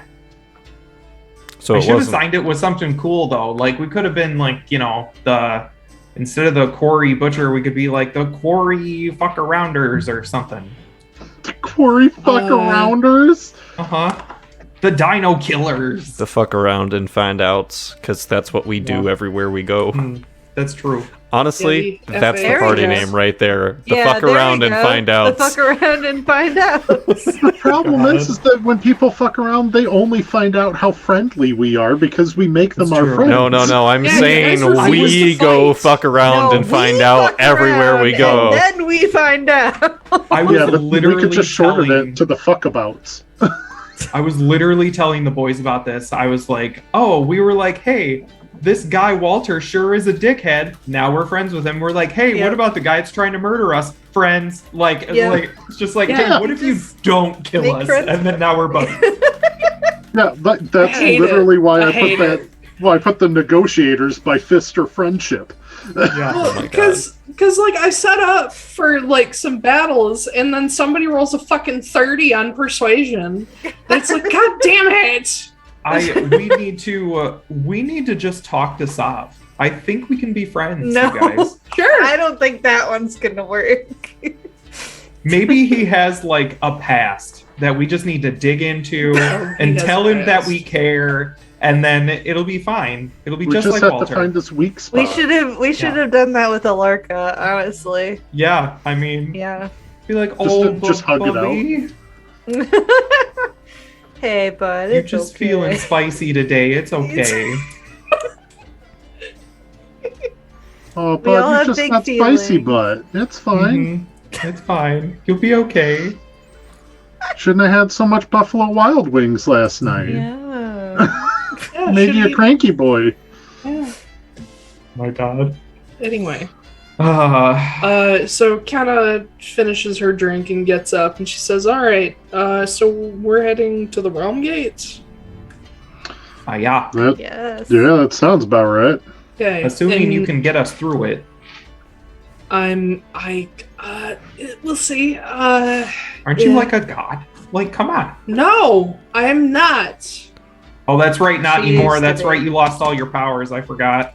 I didn't lose all my powers. You got them taken away. What? Lost Kinda your god lost them. Well, powers. Kennah, what potential issues do you see getting us through the Realmgate? Well, in order to open the Realmgate, we have to have the Guild of the Gate open it for us. And that's usually not an issue for just me, but with a bunch of you chucklefucks that, the Guild of the Gate doesn't really know, except for Walter, obviously. I'll figure it out. I'll yell at Squall if I have to. I don't know. We also, I mean, we have friends in the Guild of the Gate too. Do you? Sure do. Like, who? Are you asking or is Kennah asking? Kennah's Not Nathan. Nope, Yeah, and not definitely anymore. not Sam Rosengard. I mean, Yeah. Who? Oh, yeah, him. Kennah, The guy- you're not the only person we know. We do I'm know aware. other people. I'm I don't aware. know. She's kind of like a big person that we know. And she is Thank kind you. of tall. Thank you. Yeah. Yeah. I mean, if it comes up, we'll name drop. But right now, I'm not too concerned about it. All right, let's just fucking go. And she kind of pushes past you guys and starts heading outside. There's no trees near this tavern, but there are across the river. So Kennah leads you guys to. Just walks through the river. Well, she could water walk across it if she wanted to, but she takes you guys to a bridge that crosses over into the sort of park that's been created out of the ruins of Riverden and Avonfear. And she steps up to a fairly large maple tree, and she lifts a hand in front of it, and she looks at all of you. She's like, "Are you ready?" Yeah. Okay. And she drops her arm, and the front of the tree splits open with this green, crack through the bark, and then begins pulling open as she sort of ducks through. Got 6 seconds to go through, which shouldn't be hard for all of you to get through. Run. And as you step through the other side, you come through the bark of a massive paper birch tree, directly within line of sight of the Realmgate itself. You all see something that I'm pretty sure none of you have ever seen in person. The gigantic round stone gates of the Realmgate that lead 9 deep. I believe they're about 20 feet tall, and each set of gates is guarded on either side by members of the Guild of the Gate. But as you guys step through, you see several of these guards turn and look, and they have weapons at the ready, but they see Kennah, and they just sort of resume their posts. And Kennah strides through, walks up to one of these guardians, and says, "All right, I need an officer or Arabelle or Squall or somebody up here right the fuck now." And the guard kind of sinks into his shoulders a little bit. He's like, "Oh, okay." This And he, again. slips away and runs off toward the tunnel that leads to the actual Guild of the Gate fortress. In the meantime, all the other guards are staring at you guys. And Kennah glances around and she says, "All right, so first order of business. Have any of you, other than Christmas, been to the Feywild before?" And Gwyn and Sala raise their hands, and so does Walter. And she zeroes in on the rest of you and says, okay, first point of order. Things are very weird in the Feywild. Things that don't make sense are going to happen all the time. And time is also strange. So just, keep an eye on a clock. It'll help you orient yourself, but if all else fails, look at the sky. Second, do not make deals with anyone that you don't know. But what if they look like someone we do know, but we don't know that it's not them? Well, then I guess you're just fucked.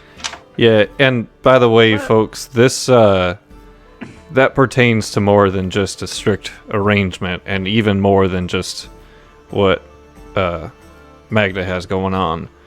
Don't do things for people. Don't do things like Foostrak. If you hold a door open for some fey creature, you may have just enslaved yourself for the rest of your life. Don't do things for people. Don't let people do things for you. If you can avoid conversations altogether, do so. Don't insult people either, Magda. I thought you were talking to me about that one. It's like, I try my best to be cordial and polite. It's going to be real hard to not hold the door for someone. When in doubt, keep your mouth shut. Yeah. Also, just fun fact, if you see a random item lying around somewhere, don't take it. Okay? So, basically, don't do anything. Keep hands and feet inside the Nailed ride. it. Shut your fucking mouths. That's what's going to happen in the Feywild.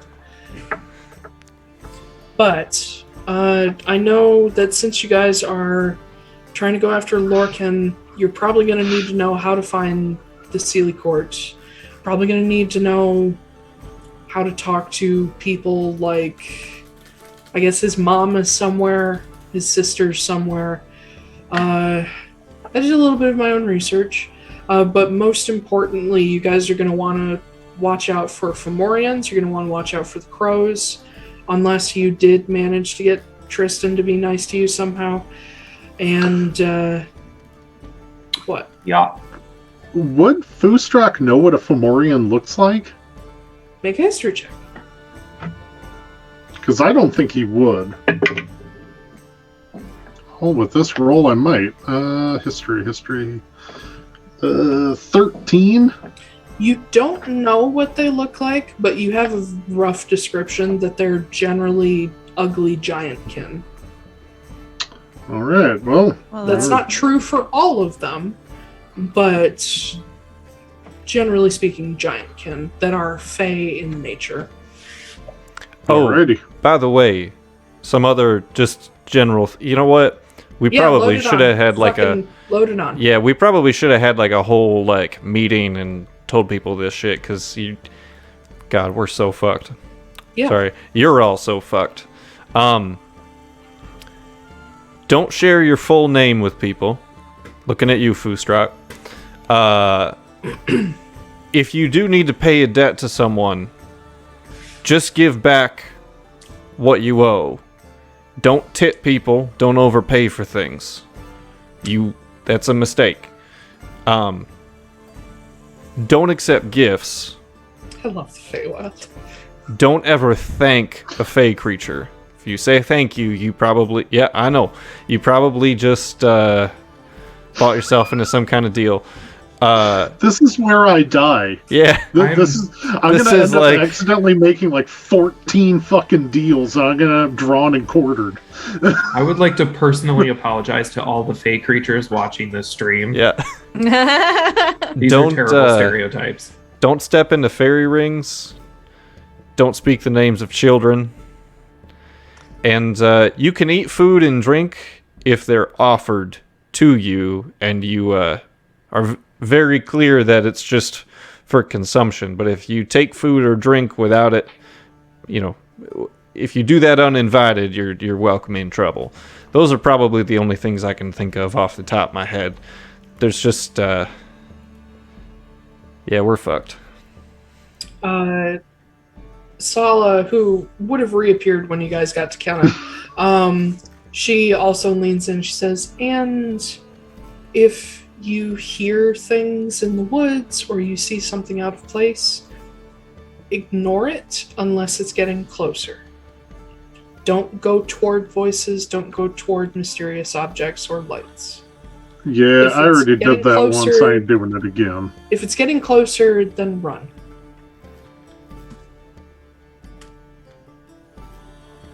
Okay.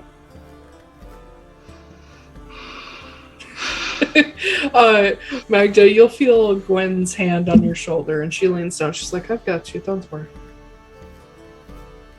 I'm not worried about me. I'm worried about Foostrak. I'm worried about you. Magda, if it helps, I'm worried about me too. Worried about everyone. I'm worried about everybody except for the people who have experience with the Feywild. But about this time, the guard that Kennah sent off comes hurrying back up the tunnel, followed by someone that I believe you guys have seen before, a sort of scruffy, tan-skinned guy, darker hair, unkempt, like unshaven, not necessarily a beard. He just hasn't shaved in a while, and the stubble grew out a little bit. Sort of rougher, dark clothing, a Guild of the Gate pin on his chest. You will recognize Squall, the Lycari that used to be the Gaithahide, the hurricane staff. And he, hands shoved in his pockets, he comes just sort of waltzing up the hill toward you guys. And he sees Kennah and he's like, hey, look, it's the bitch. All right. Yes. And Kennah just flips him off and he's like, all right, what do you want? Haven't I seen you guys before? Yeah. We're the ones that keep causing all the problems. Yeah. Yeah. And you see him, like, look at Christmas. Kind of narrow his eyes a little bit. So, you guys going to the Feywild or something? Or the pits of hell, the way everybody keeps describing it. I mean, I can open up that gate, too, if you want to go. No. I'd prefer not. No, thanks. Yeah. Unless you've got business with Asmodeus, I don't really recommend. But yeah, I can do that for you. I guess you guys are not problematic necessarily. And you see he walks up in front of this gate, and he sort of rubs his hands together. You see he's wearing a ring on one hand. He's got a ring on his pinky, his middle finger, and his thumb, and the other he has on his ring finger and his pointer finger. And you see him turn one ring, and he reaches up and he pinches his finger and he draws a line across his vision. And at the same time, you see a line appear across the first gate that starts to expand in this lovely sort of verdant teal color. And as it spreads open and fills the whole circle, you watch another line appear across the gate behind it, and a slightly less opaque green light fills that one, and so on and so forth, back through all of the gates to the last one that still looks empty at the very end. But as he does this, there is a small, like, plinth next to the first gate that he walks up to, and he sort of runs his hand across the top of it. It's almost like those of you who've seen Castle in the Sky, Laputa, it's like the tablet that Muska uses to control Laputa. That sort of like column thing. But he runs his hand across it and glances up at the gate as this light turns more rich green. And you guys can start to just barely see, almost like looking through a window, you can see a thick green forest start to come through on the other side. And he places his hand fully on the plinth with like a couple of his fingers depressed in certain spots on what looks like text. And he looks over at all of you. He says, All right. This will drop you right near Amodathelion. Just follow the road. I don't recommend taking any shortcuts. Things are kind of crazy over there right now. And if you see any Fomorians, either kill them or run, whichever's safer. Are you able to elaborate at all on exactly what situation is going on there right now? You want to ask me this while I'm holding this gate open for you? No, I'm good. Never mind. Okay. I don't know. Ask your fucking druid friends. Kit's over there somewhere. Oh. Wait, You know this. We knew Kennah that. Yeah, told that's you. true. Yeah. That's true. Sorry. yeah. But Kennah looks at all of you and she says, "So, do you guys need me over there? Because I need to go find Kit." I mean, he is in the we could all Feywild, just go so- find him together. And if you Do you know where you're going? No, I have to find him. Okay, then you're coming with us. Yeah. Yes.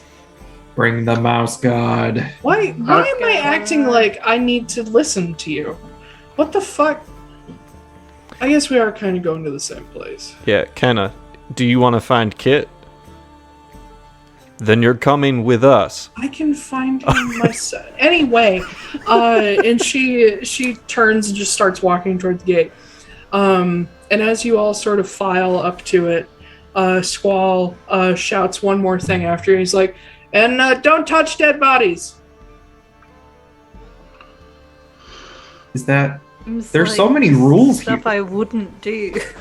Yeah, basically, I'm just gonna, we should just tie our hands, to our sides and just walk forward and do nothing else. So, Can Yeah, I but get if you like a kick straight something by jacket and accident- duct tape?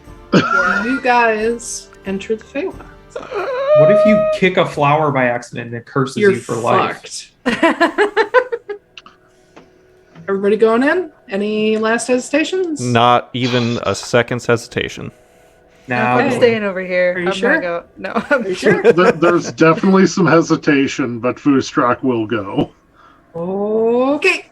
Yes, you all approach the gate and one by one file through. I need wisdom saving throws from Oh, everybody. yeah. hell yeah. Oh, of course I throw well on that one. Oh, it's -1.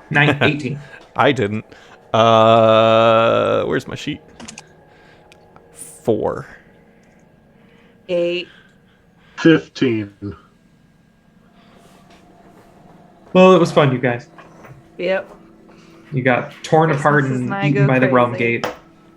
Yeah. Just so you know, all of those rules, and there was definitely the thought that crossed my mind of Foostrak's not going. So, stepping through the first gate, being that Christmas has no memory of ever having done this before, and the rest of you haven't done it, the four of you have an interesting experience. You step through the first, and you look around and you realize you're still in this birch forest near Skogerheim, which is where the Realmgate is. And it's sort of like, what is happening? But then you realize your hands are turning transparent.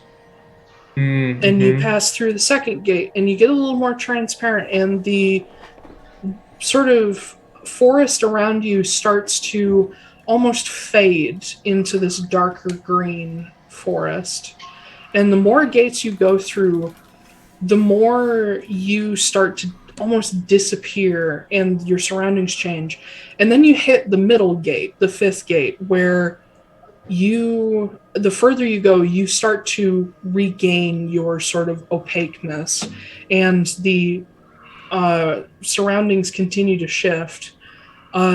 Passing through the ninth gate, most of you step onto a sort of simple, almost like red clay path that looks like it's been carefully flattened out, and it's not brick, it's just solid flat clay. But there's two of you missing. Christmas and Magda. Christmas, you step through the last gate, and all of this feels incredibly familiar to you because you know you've done this before, probably many times. But as you go through the last gate, there's a moment where a little memory jogs, and you're like, oh wait, there's a chance something's about to go very wrong because it's the Feywild. And as you step through, you feel this sudden, like, it feels almost like somebody grabbed you by the front of your, like, rib cage and just jolted you forward. And you are thrown into some tall grass that as you, like, start to pick yourself up and look around, you are definitely not in that forest. As you stand up, you realize you are just in a sea of emerald grass, and you can see the forest, or what you hope is the same forest, maybe like a quarter mile to what you think is the south. But you're just alone in a fucking field. And the grasses, you see as they sort of shift and sway in this lovely, almost summery breeze that's passing through.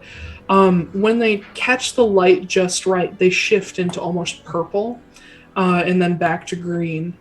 And you can see to the north a ways, to the south a ways, beyond the trees, you can see these mountains rising up that mirror the ones that are around the Realmgate. And again, a little memory jogs that Amadathelion is that way, toward the other side of the mountain. As for Magda, you have a similar feeling of somebody grabbing your ribs and pulling you suddenly as you pass through the 9th gate. And you smack face first into a giant column of stone. And as you sort of fall back, you look up and you realize before you is a 20-foot tall standing stone, like Stonehenge style, like natural-ish looking stone, that is covered in all kinds of like little carvings that look like they're either like super old, like almost caveman style carvings, or maybe kids did it, you're not sure, but they extend all the way up and down this entire stone. And there's a repeating motif of a sort of feminine figure with a crown that has like these flowing sleeves that extends over these other figures, and above her is a gigantic tree that has like these almost tree of life style imagery. But you find yourself still in the woods, though it doesn't look quite the same. The trees around you have a strange, like, crimson hue to their leaves, and a little ways away from you, you see, like, green trees start up again, but you're surrounded by distinctly different trees, and their bark is much darker. Yeah. I look around. Do I see anybody? Make a perception check. 17. You don't see any people, but with that perception check, as you're sort of walking around this standing stone, you will notice that extending into this little clearing where the stone is, there's a very distinct, like,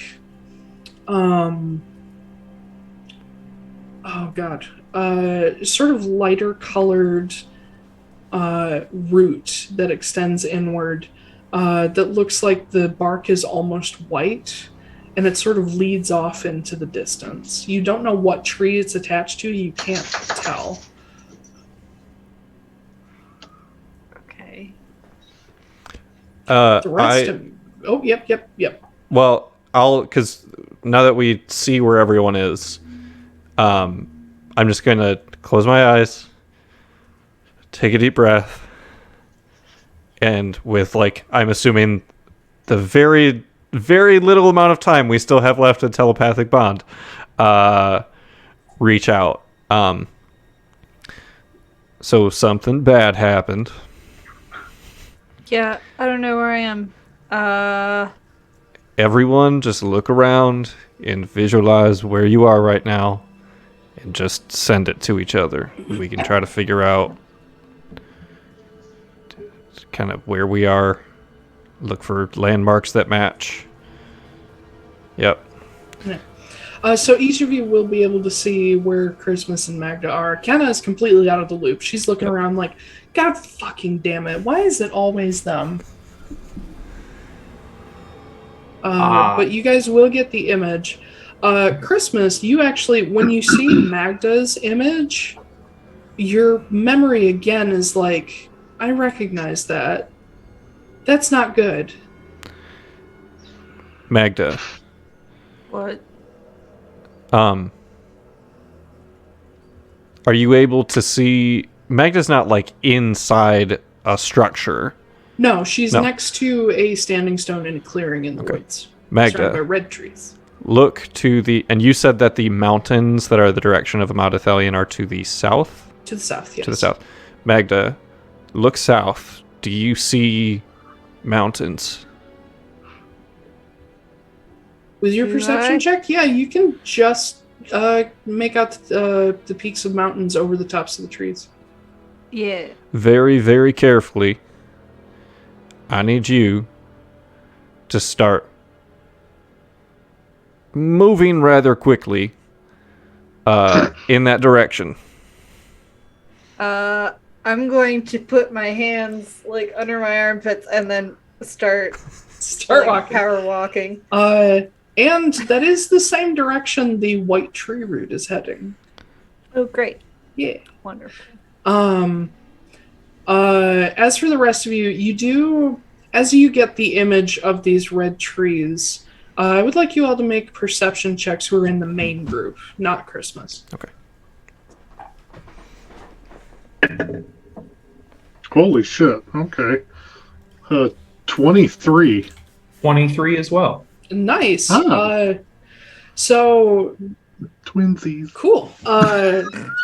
So you guys get this image from Magda, and you see the white tree root in her sort of vision, and you guys will notice that not too far from you, running south alongside the realm gates, is a white sort of string of tree root. And if you guys start heading south, it's not going to be too long before Magda pops out of the brush behind you. Okay. Good.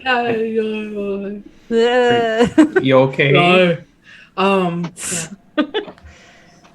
Yeah. Sorry, I just got freaked out because of the whole like don't touch. What is wrong? Wait, no. Why are you talking to us? You just answered me. You didn't even ask who I was. You didn't check to see if I was who I am. We should have a code word. Do we have a code word? Yeah, we need a code word. It's You can literally talk to each other in your brains. Oh, that's pepperoni. Yeah.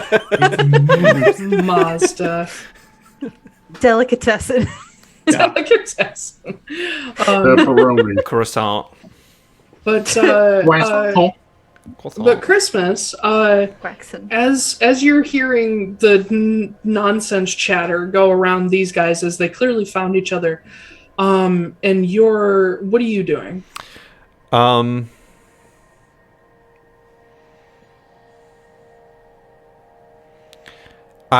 only things that I know right now are that they have found each other and that, so they see, from what I saw from the main group, that like the same trees and whatnot, the forest is like that forest that I can see on the edge of this field. You think so? I think so, right? So I'm going to start moving in a direction that kind of takes me like on like a diagonal route that like leads me to the forest, but is also in the direction of the mountains. Yeah, it's all in the same direction. Okay, gotcha. Yeah, I'm gonna start moving that way. Before we jump on break, as you're walking toward this tree line, which is not that far away, there's a moment where sort of the hairs on the back of your neck stand up in that feeling of somebody's looking at me. And you feel a cool hand come to rest on your shoulder. And another one on the opposite shoulder. And you feel someone lean down. And you hear a lovely voice say, "Welcome home, Chris." Yeah. And that's where we're going to jump on break. Yay! I thought you were going to be like, and then you feel another hand. And then, You can have as many as she wants. and then a foot. Oh boy. Oh, God. And then another foot. And then another Yep. foot. And then another hand. All Then right. it's Crichton. Anyway, Oh my god. we'll jump on break. We'll be back in about 10 minutes, so don't go away. We'll see you soon, guys. Bye. Bye.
And we're back to where it all began.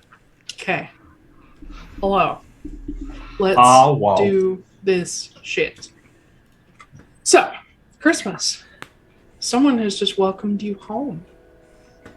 I turn around. Indeed you do. Standing behind you, and she lets go of your shoulders as you turn.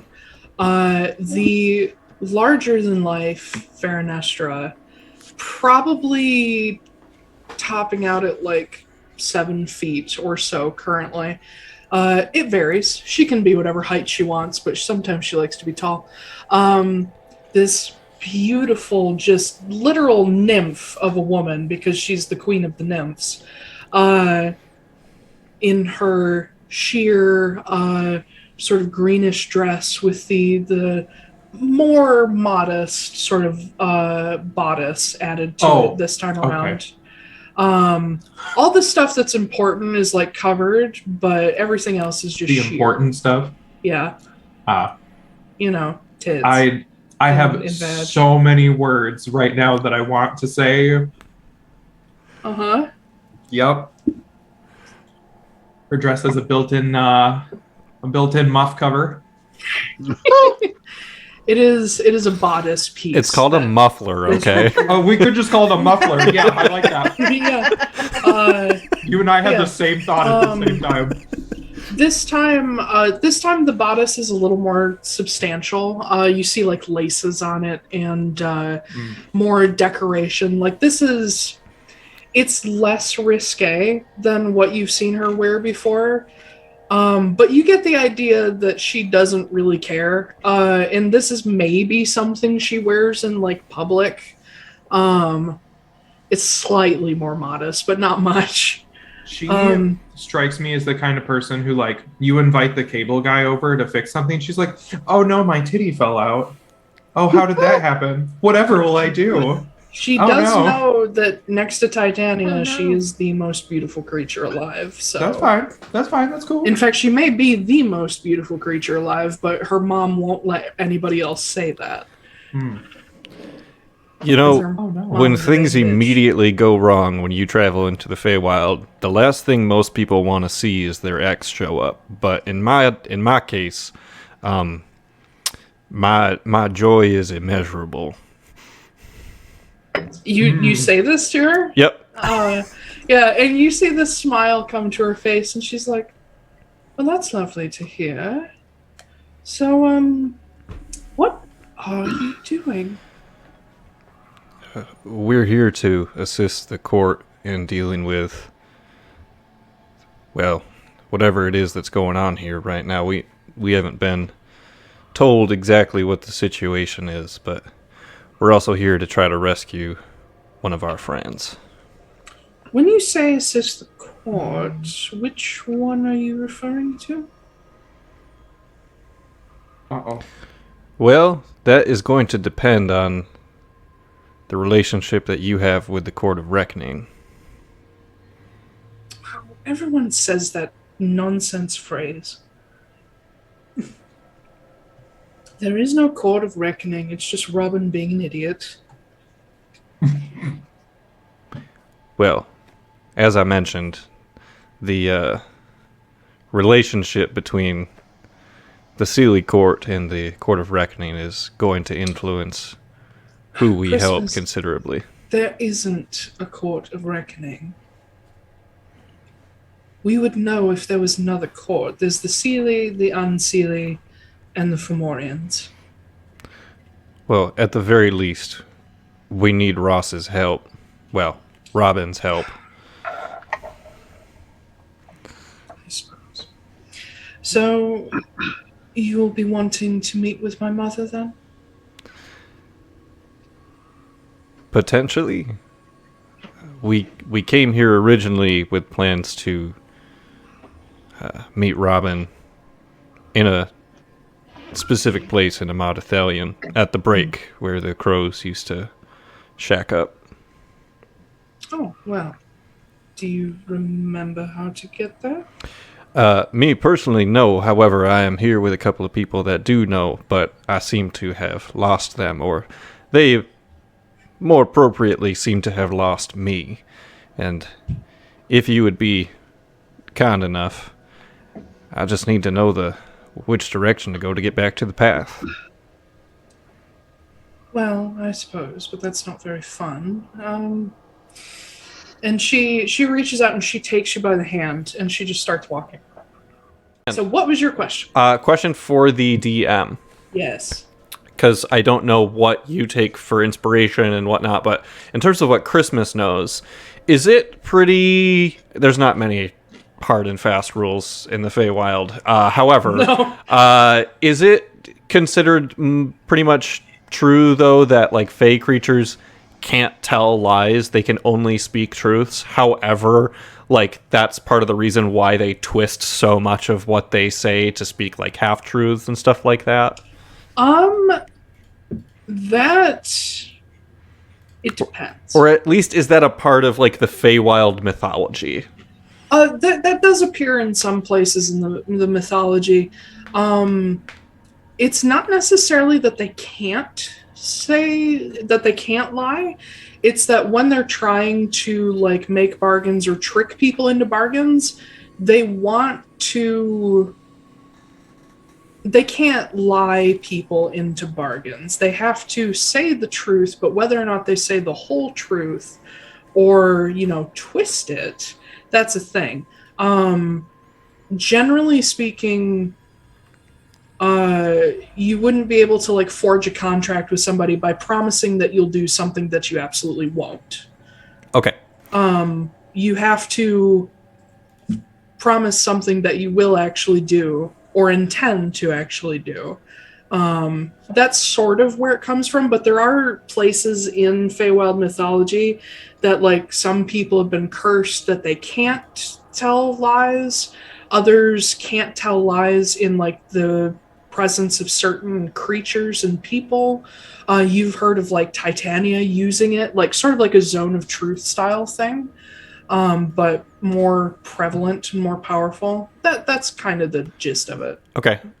In that case, while we're being led back, because I don't know how long this is going to take, I am going to really quickly just cast Enhance Ability on myself for Owl's Wisdom. Give me advantage on my wisdom checks. And just after we've been walking for a little bit, I want to make a quick insight check on Veranestra or Veranestra, just to see if it seems like there's some sort of like motive here or if this isn't actually her. So are you trying to hide the fact that you're casting this spell? Oh, heavens no. Okay. This is me. I mean, this is going to come in handy no matter what Fey creatures we run into. Okay. So this is just like, in the Feywild 101, I want to have better insight. Okay, go ahead and roll. She will see you cast the spell and be curious. All right. So I'm glad I had advantage, although it didn't matter because the second roll was the bad one. Insight. That is 21. I mean, for the amount of memories you don't have of her, you are familiar enough with her to know that this is how she walks, this is how she talks, this is how she acts. And it is not a surprise to you at all that she would immediately come and find you if she realized you got into the Feywild. Yeah. That kind of confirms pretty that. Certain it's her. Yeah. If she like notices me casting the spell, I'm going to look at her and just be like, I'm in the Feywild. I can't be too careful. Fair enough. But she leads you into the woodline, and it's not long before you guys come upon a flat red clay path, and she sort of speeds up your pace a little bit, and she says, "It looks like they already started moving." And it's not too long before you see the gates come into view at the end of this path. And she continues along beside them, following this white route. And after maybe like 5 minutes of like an accelerated pace, the rest of you hear a woman's voice call out that like echoes through the woods, but you know it's coming from behind you. It says, "Excuse me, hold on." I pull my gun. What's everybody else doing? You're on mute, Zach. God damn it. Forgot I muted myself. I immediately freeze in place and my eyes just go wide. Okay. Sala, who has looked a little panicked since Christmas is missing, she's up next to Gwen, and Gwen turns and she sort of reaches to her side for where her like collapsible glaive is. But as you all turn around, you see coming down the path behind you is this beautiful vision of a woman that I believe some of you have gotten a glimpse of. Others got blinded. So actually, I need everybody but Christmas to roll a Constitution save. I'll say with advantage. Oh, thank God it was advantage. 25. 24. 25. Damn. Yeah, look at us. Good job. We did it. God, everybody rolled in the 20s. Shit. All right. My second roll was a 1. Yeah. I mean, you all turn- Noah's not into girls. Foostrak's not into people. Only Minotaurs. Minotaurs are people? That's okay. True. Wrong word to use there. Also, Veronestra you doesn't don't have know enough any of- fur for Foostrak's taste, and Magda doesn't give a shit. Magda already has a girlfriend. Yeah. That doesn't matter. It Forgot does Christmas Magda. didn't see Foostrak flirt with Nora a little bit Sure back did. in Frosthold. Wasn't there? So, you see this beautiful nymph-like woman walking down the path, just this perfectly graceful stride, and she is holding on to Christmas's hand as they walk. And Sala steps forward out of the group, like relieved to see Christmas, and she sees Veronestra. And Christmas, you'll notice especially that Sala, not in like oh God, he's holding her hand, betrayed. It's more of a this is that woman kind of look as she kind of pulls back a little bit, and you see Gwen put an arm around her shoulders. But Veronestra walks up to you guys with Christmas's hand in hers, and she says, "Well, isn't it lovely to see all of you again? What in the world are you doing?"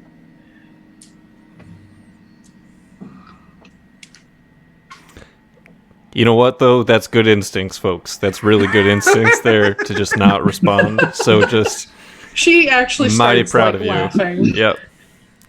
She's like, "Well, that's certainly one way to get through the Feywild without terrible things happening." Also, But for those of you that have not had the pleasure yet, this is Veronestra of the Sealy Court. and you hear Kennah, who's at like the front of the group, be like, "Yeah, we're acquainted."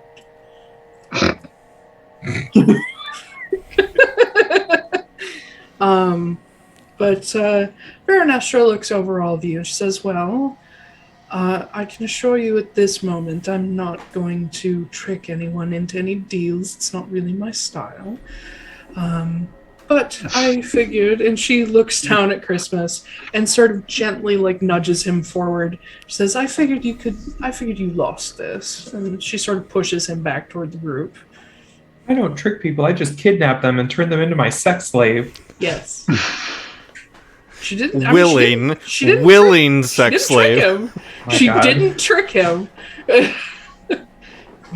She took him on a flower date, and things went off from there. Mm. A garden Then she took date. him on a flower date. Yeah. Dove headfirst into a Georgia O'Keeffe painting. Anyway, we don't want to reference. dally here too much. We should keep moving. That's probably a good idea, though don't be afraid to come visit me.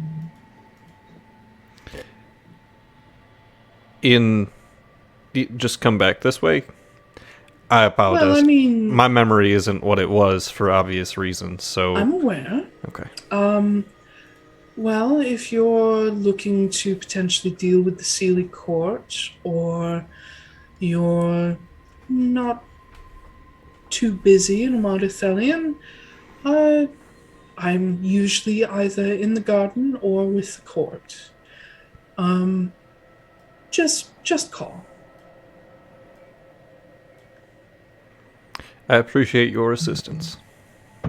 And she sort of nods to all of you. And Christmas, you're gonna notice because you're pretty pretty well tuned into the rivalry here. Veranestra makes very specifically sure to make sure Sala is the last person she glances at, and she smiles and she lets go of your hand and she turns and just fades into the forest. Oh God. Yeah, it's a bit much. Yeah, Sala steps forward, and there's not a moment of like, this is my man kind of thing. It's more like seeking comfort as she steps up and sort of wraps her arms around your waist. Yep. I'm good. Yeah, well, you disappeared for a second. Yeah, ain't that fun? We get to start our adventure off in the Feywild here with a bang. Not a literal bang, or actually a metaphorical bang. Just some light hand holding. That's all it was. I mean, I can still shoot her if you want me to. Noah, I value you too much as a friend. Okay. As fun as it would be to see what she would do to you, I think that you would rather continue living. Yeah, okay, I get it. Yeah. All right. At the front of the group, Kennah and Walter are sort of waiting for the rest of you. You guys will you take a hike? You guys will notice that Walter looks a little uncomfortable being here. And Kennah seems familiar with this place, but this is not her like usual stomping ground. It's only within the past like maybe century or so that the Obsidian Collective has started to get familiar with the Feywild. What the fuck is that?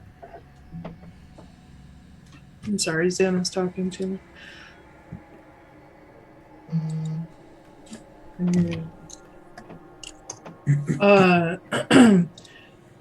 But are you guys continuing on? Yep. Yeah. All right. So Kennah will lead the way as you continue on down this path. This white route sort of runs alongside, and then at some point it diverts off to the side. And it doesn't take long, and in fact, it feels very strange, like time is passing faster than you expect. And suddenly you're at the top of a small rise, like a sort of pass between the mountains.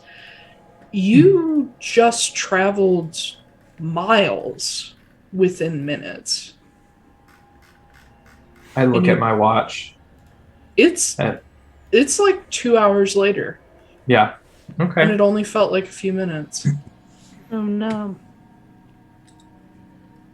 We're gonna come back and it's gonna be like 50 years later. Oh no. Right. Not necessarily.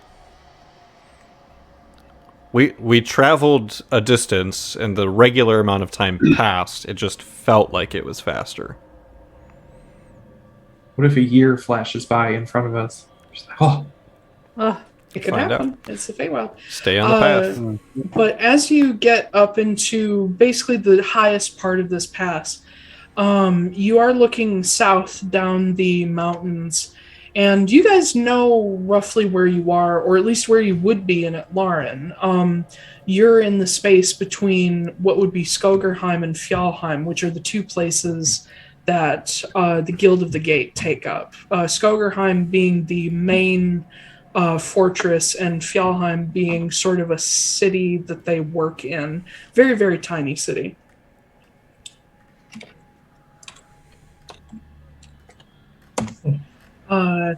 Sorry.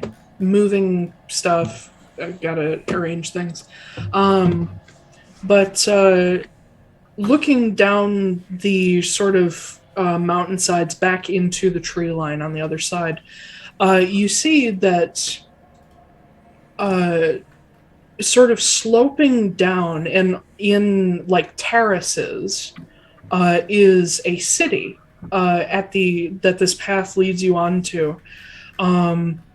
That you can see that almost Minas Tirith like there are rings of the city that are on different levels that continue on down the mountainside until eventually the rings stop and it just slopes down gradually into what looks like farm fields, a few terraced farms on the side of the mountain, and then generally a sort of flatter area.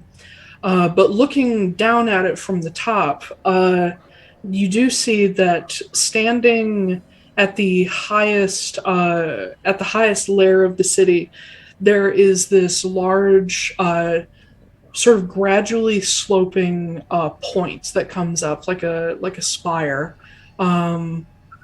That reaches high enough to the point that you can see at the top of it, like there's frozen like condensation on it. It's so high up in the air. And you see surrounding it, it seems to be like this fortress within the city itself. And then the lower levels are like residential and then shops and then like poorer residential and then eventually going out into the farms. But as you start down the mountainside, it is starting to get to like mid-afternoon.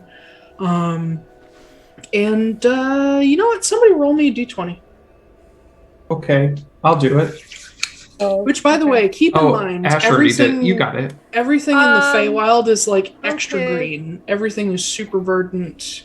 Grasses and trees are like ultra green. It's I rolled it. Ben, if you want to do it, that's fine. No, what did you roll? No, what'd you roll? It's a 1, isn't it? Yeah. Well, it's a good thing this wasn't a skill check. Good. High or low? As you guys are coming down this mountainside, and still, like every so often, you have a moment where you like look at the sky, or those of you that have watches or whatever, you look at a watch and you're like, the fuck, that only felt like 10 minutes and it's been like an hour. But as you come down to this area where the path starts switching back and forth because it gets so steep, you get to one of these switches where it rounds back, and I think those of you who have the higher perception in the crew, I think it's Magda. Are we talking passive perception? No, it's not Magda. Mine's 17. I got +5. It's Noah. So 15. Noah, with your passive perception, as you hit this switch, you notice something just off the path. A boot extending out of the brush where the tree line starts. And it looks like it's still attached to something. I kind of stop for a second and try to get a better look at it. Like, I'm going to walk over to it and try to get a better look at it. Is there... make an investigation check. Like is Noah walking off the path? I'm still on the side of the path. Investigation? 24. Okay. Getting a little closer, but not leaving the path, you sort of squint and look into the brush, and the boot leads up a leg that you assume is like elven or human, or it looks humanoid. And And you can maybe guess that the person's 5'7", maybe up to 6 feet. But you see what is clearly a body extending into the brush, dark skin, sort of worn out traveling clothes, a little bit of like red mud splattered, and you don't see, the brush is a little too thick for you to like make out specific features of a face. But you do catch like black hair and the dark skin, and you do see the edge of like blue tattoos on the face, kind of similar to what Sala has. But the clothes are just like kind of poor and raggedy. There's nothing marking them that would make them look like a crow or like anything else. Not that you can tell. Okay. I'll kind of call back to everybody. Be like, I think there's a dead person over here. Cool. Let's keep moving. We're not... Okay. We sure are. We were told not to touch dead body. Yep. Explicitly. Okay. Noah, your curiosity is one of the wonders of this world, but now is not the time. Mm-hmm. No, you're gonna see the foot twitch. Oh God! It's a zombie. Damn bow. You doing? I will jog back to the group because I do not want to deal with a zombie.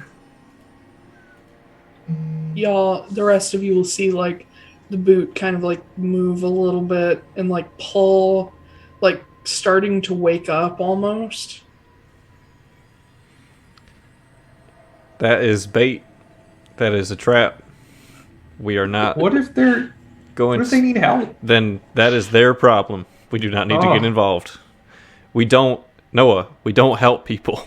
You see, we don't help people here. You see the person start to like push themselves up from the ground. We just keep going. And you watch as what is clearly an Atlaran stands up out of the brush, sort of like pressing a palm to their head where you see the streak of blood coming down their face. Oh. Do they look familiar? Sucks for them. Make a history check. Yeah. History. 15. This isn't somebody that you think you've ever met. Okay. Hey, I mean, never mind. Magda does have advantage on rolls like that when it comes to Fey Fiend or Undead. That's true. Have we mentioned that before? Yeah. No. It's never been useful. I'm surprised she hasn't used it yet. Yeah, let me do it. Okay. I'm gonna roll a history check too, because with advantage, because you have advantage on those rolls when it has to do with Fey Fiends or Undead. Well, that was bad all times 9. Wow. First time you get to really use it, you suck. Yep. Wow. You don't know this person, but I will give you, because you have that skill. You're certain they're an Atlaran, not a wood elf, because sometimes it's hard to tell. But one thing you do notice about them is, you know that in the Feywild, like, there's not a lot of like travelers in the Feywild because it's dangerous as shit. So seeing somebody dressed in like clearly traveler's clothing, and this distance from a civilization center, it clearly knocked out in the brush. Like that's pretty odd. Like that's not supposed to happen that much in the Feywild. Like Fey creatures don't leave people unconscious in the middle of nowhere typically. They kind of usually take them somewhere. But Atlaran are Fey creatures. Technically, yes, but I consider them more on the elf spectrum than the Fey spectrum. Cool. Yeah, When I say Fey creatures, I mean like spirits, fairies, dryads, that kind of thing. Oh, okay. Is the Seelie like the queen and like Hearsome and stuff like that? Do I know if they were Atlaran, like Lorcan, or they are not. Okay. they typically, like, they can take the form of Eladrin, and they typically do. But they are Archfey. They're like leagues different than Eladrin.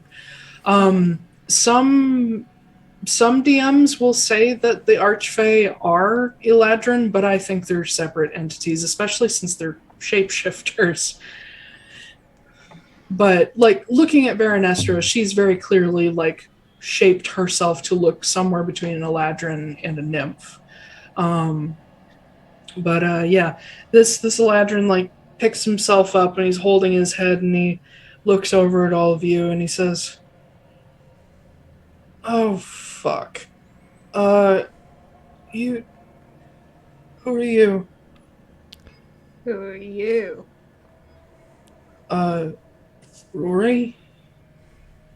Sorry, I'm trying to do an Irish accent, and I can't remember how it happens. How it works. Say Rory? Oh, they're after me, Lucky Charms. Highty-tighty-tie. Top of the morning to you. Yeah, their name is Rory.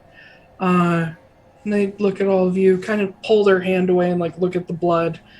They're like, you wouldn't happen to know what day it is, would you? I look at my watch.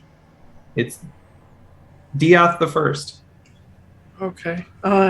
He's like, what is Diath? Yeah, that's what I was Happy New Year. afraid of. Happy New Year is all we'll say. Oh, you... Alright, you're from Atlaran. Okay. That makes more sense. Where are you going, bud? And he kind of looks around. He's like, I was going home to Modathelion. Cool. This is the road. We also are traveling it, so... Alright. You didn't happen to see how I got here, did you? Sure didn't. Well, y'all are not much fun. And you see him start to reach for his side. I need Foostrak and Gwyn to make dexterity saves. Yep. Oh, Christmas was right. Sure was. Is this an effect that I can see? I assume not. What's your passive perception? 15. Yes. Okay, I get advantage if I can see it. Cool.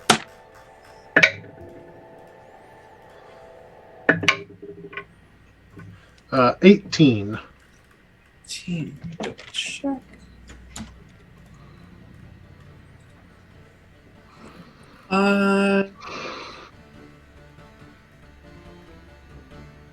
Okay. Yep. That'll you will save against that.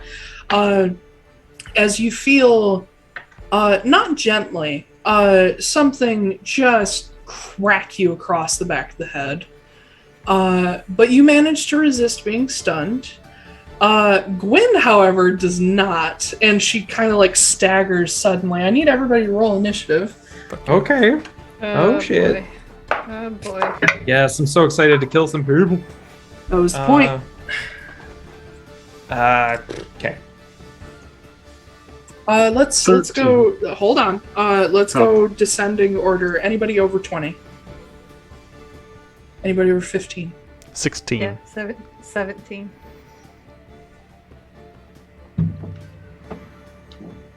Anybody over 10? 13.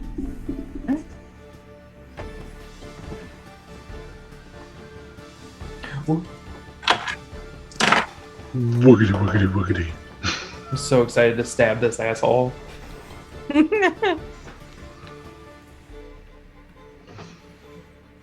Oh, I bet he's immune to cold damage. So, It's a Larka. just to set the scene for you guys, do we need a map? Always. Yes, map. I pulled up Roll20 Ash purposefully. prefers a map. So. It's Yeah, I've got a it really helps thing we her. can use. It really helps her visualize intentionally things. said nothing so that I would not be targeted. Harris. Yes, we're using the but Winnie the Pooh map again. This time I planned for it, and I also always have this map ready because it just works in a million situations. Yeah. This is the same map that I poured a bunch of blood on. I was for a Sylvie. second. I was like, Yeah. "Why the fuck is Tristan here?" Yeah. He's who whacked me in the back of the head. Yep. Oh god. Oh god. Oh, there's so many. Okay, so I also need Kennah. Kennah MacAmborough. Kennah MacAmborough. Kennah Mac. Yeah. Kennah Big Mac. You know, the Is she only tall? reason that she doesn't have a Scottish accent is because I couldn't do one when I first played her. I mean, that works. She's supposed to, but I was just like, I can't do it right now. I don't have a Kennah token loaded. What the fuck? Alright. Hold on. I guess he's dead. What if Kennah was just like, you know what? I don't feel like this, you guys. I mean, she And, like, could. Just fucked off. Yeah. Yeah. I She's mean, about to be big. Yeah, Kennah. big Kennah. Gwen is a large creature. Yeah, she is. So Walter and Kennah are at the front. It's like most of. Never mind. I'm not going to say that. Boop. Boop. Put it in the group. I'm curious now.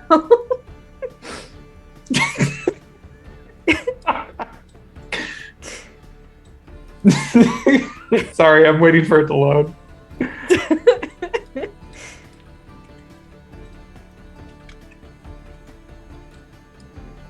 Okay. So, thank you for your patience. You guys will see on all sides of the path. I don't have trees on this map, but just imagine there's trees. What? Nothing. Wait, what isn't that a reference to? You said Gwen's a large creature. Thanks, Ben. That's why I didn't say it, is because I didn't want you to think I was talking about you. That's why I said extended. Anyway. Oh my god. Literally not what I meant, but that's fine. I know. You're allowed to be offended. I think your feelings of being offended are valid, and I support them, and I am not going to apologize. I don't give a shit at this point in my life. Yeah. So Your from all feelings are valid. sides, I just don't care about them. a bunch of Eladrin in fairly ragged clothing, but well armed. Some of them actually fairly heavily armored. Pop out of the brush. And Magda, you're up first because you beat the Eladrin. Great. Free. Oh, there's so many. There's as all right. many. It's not that many. I No, know. it's I not. guess I'll go for this dude right there. Okay. And Do it. yeah, Do I'm it. just gonna heat him. Do it. Actually Do it. hit though. I'm gonna try. I mean, you did get that One. one out of the way earlier. 16? That will hit. Oh, good. God damn Did it. you Holy use the shit. Sarigama? Yeah. Oh my god. Just do the Shut Mary up. Poppins clap. Shut up. She does Okay. the mid hand Oh, clap. that's right, she does. That is 12 points of damage. Solution damage. Yep. And then I think I have a second attack now. Do I? You should know your Hold character on. sheet. Extra attack. Yes. Yes, I'm gonna hit him again. Character sheet. We haven't done combat in like 3 months. We have two. You had a short fight with Tristan. You are I had a short fight with so- Tristan. You are so aggressive. Oh my gosh. I had a short fight with Tristan. Yeah. Ash threw her Kusarigama on the floor. But she To threw get it at Ash like you, a- by the like way. one of those That's CBD true. treats that you get for dogs. Like, Yeah. just calm down. It's Also, okay. also a pack of gummies if you need one. Yeah, pack of CBD gummies. No, they're THC. Ash, you're the best. They'll chill you the fuck out. Yeah, babe? What's up? It was a 14, so I probably didn't hit. No, that doesn't hit. Great. Do I Bonus have a action bonus move. action? I'm not gonna move. Do a blood hunter thing. As a bonus action, I'm going to consume a 6 seconds, Ash. Yeah, I know. Hold on. I'm going to consume a celerity mutagen. Remind me what that does. I increase my dex score by 3. What's So now I have a 23 dex score. What's the side effect? Side effect is disadvantage on wisdom saves. Gotcha. Are you okay, Ash? We didn't mean to grump you up too much. I think you're just It's- stressed in general. It's fine. it's I'm fine. If you are being angry, you have a right to be picked angry, and you on. can say so. Yes, I'm you are fine allowed being to say picked so. on all the If- time. if- But Ben I- won't care. If No, we I won't picked- care, I but know. I will allow you to say it. If we pick too much, you gotta say that. You gotta communicate. That is the end of my turn. All right. Set the boundaries. Yeah. Make some Oh, boundaries, why Ash. Why God. does this goddamn light keep making me look like I've been a lobster? Lobster. Lobster. Rock lobster. Anyway, I'm great. that'll bring us to the Atlaran, which are gonna move in and try to hurt people. Boop. Boop. Boop. Oh yeah, get into combat, people, because. So I'm gonna run through these super fast. Foostrak. That's gonna be a 19 to hit you. That hits. Alrighty. Woo. I love it when I hit. I love it when I hit people. You're gonna take 7 slashing damage and a Constitution saving throw. Oh fuck. It's poisoned. What? That's a 14. That is a fail. You are poisoned. Yep. Les So poissons. make sure you remember what poison does. I was literally just getting ready to look at that. You can, on D&D Beyond, you can go to your conditions in the top Yep, right. I just added it. Yep, there you Disadvantage on attack rolls and ability checks. For Gwen, advantage because she's stunned.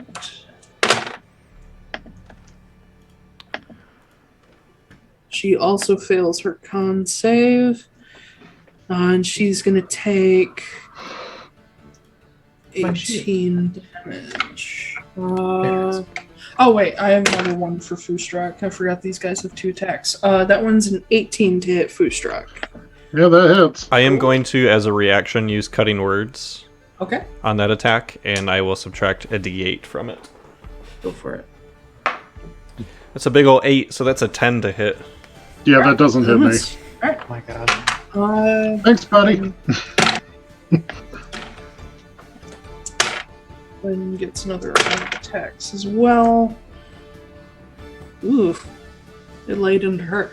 So, Foostrak, you get this smaller Atlaran guy just wildly swinging at you, and he does manage to hit you once, but he's you can tell he's like high on adrenaline and going a little too fast. You're able to block his second attack. Gwen, who just got thonked over the head hard enough to make her like stagger, she just gets laid into by these 2 guys just stabbing at her, and does take a pretty good chunk of damage from that. Then that'll bring us to Noah. Not your turn, but you're being attacked. Oh, no, I was no. going to say, I'm like, didn't I roll 1 below Magda? You did. Yeah. No, that's why I was confused when you were like, next it's Noah's turn, but it's not. Yeah. You clarified that. I'll shut up now. Noah, that's going to be a 17 to hit you. Miss. Okay. Second attack. That's going to be a 23 to hit you. Hang on. That one. Okay, so no, wait. What are my reactions? Sorry. I have It's okay. 2 reactions, and they both happen in different times. Okay, so the one that hits me, I'm gonna activate the Gorgon shield. Woo! First time. First time. Roll a con save. 10. Oh, everybody froze. What was your con save? 10. Ah, you fail. You are blinded. Woo! Okay. And okay. The shield can be activated once per day as a reaction. Blinded enemy attacking in the straight. So does that mean the attacker has to roll and is blinded on failure? They may roll a con save at the end of each of the following turn to recover from blindness, but it doesn't say the attack misses. Yeah, he will still hit you. Okay. Since he's blinded by that, would he have to do it at disadvantage? No, this first one hits, and then upon taking damage, you activate the Gorgon shield. Gotcha. And then his next attack will have disadvantage because he's blind. Okay.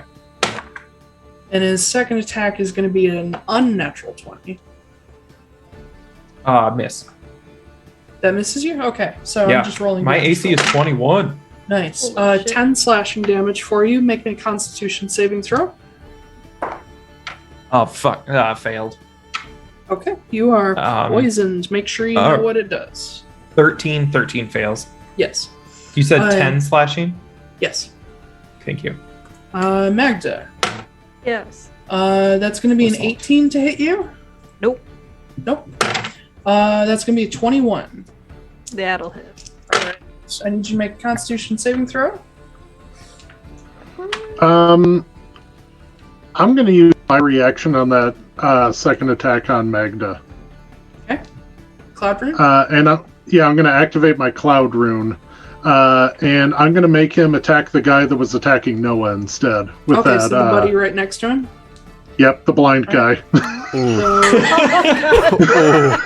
Wait, hold on.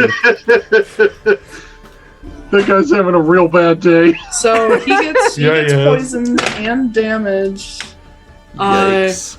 So Sad let's Christmas. run through what just happened with these two guys. Jesus. Where this one like tall, kind of skinny Atlaran comes in with a long sword and like hacks at Noah, gets the first hit in, and Noah just brandishes this shield with the Gorgon's face on it, and the guy's eyes like start bleeding out the corners. And he's like, ah! And he tries to swing again and completely misses.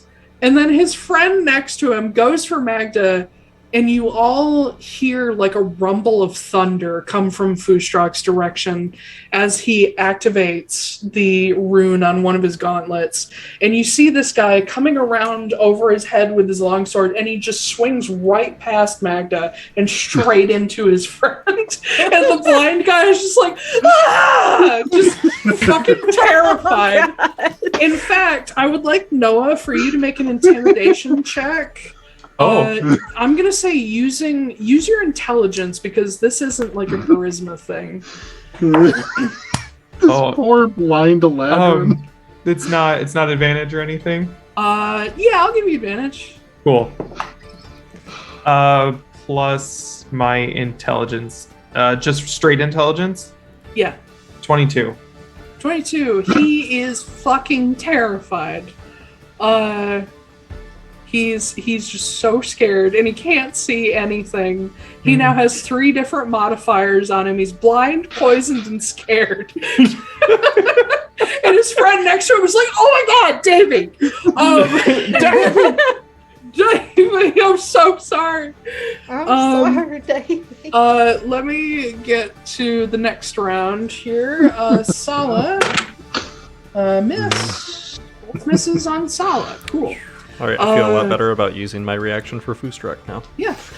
For Christmas. Oh, that's a D12. Doesn't hit. That is an unnatural 20 for the first attack. That hits. And 21 for the second. That one surprisingly doesn't hit. Yeah, no, they both do. I need you to make a Constitution saving throw. If you succeed the first one, I need you to roll it again for the second one. I didn't. I rolled a 2. Okay, so you're poisoned. So I'm poisoned. Did I Everybody's give? poison. No, sorry, never mind. And from those 2 attacks, you're going to take 17 slashing damage.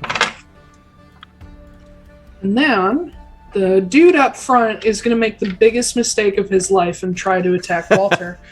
I thought you were going to say Kennah MacAmborough. I mean, Disintegrate. Yeah, that too. oh, Walter's the one who can disintegrate. Yeah. Let's see. That's a miss. And the second one, Walter is going to cast Shield to defend himself. So no hits for Walter. That'll bring us then to Christmas. Do it, buddy. Veronestra's ire. Oh no, Oh, buddy. fucking finally. Oh no, I got That's a reaction something way better. Yeah, I know. It's hellish rebuke. So I'm going to probably take a couple of attacks of opportunity during this process, but Okay. I'm going to move here. I've got a 22 to hit you, and the other one misses. Okay. The 22 hits. That's going to be 8 slashing damage, and you're know what already he's doing. poisoned. Yep. Cool. Ow. Well, I was anticipating a warmer welcome, so I'm going to invite some of my own friends to this party. And I'm going to cast Spirit Guardians at 5th level. Yeah, Spiritual spiritual lawnmower. lawnmower. Let me just throw the token aura, 15-foot radius. Let's see what this looks like. It's Oh huge. boy, that's a few of them. Yeah, it is. That is. Let me measure it too, because some of these are on the. So the one below me. This is the one I'm worried about. Yep, that's 15 feet. Yep. So yeah, there's Four yeah. of them for sure. And 1, 2, 3, 5 of them are going to get hit 5. with this. Yep. So they need to make wisdom saving throws. The DC is 16.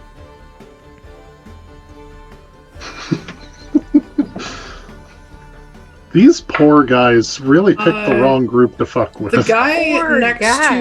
Foostrak succeeds, everybody else fails.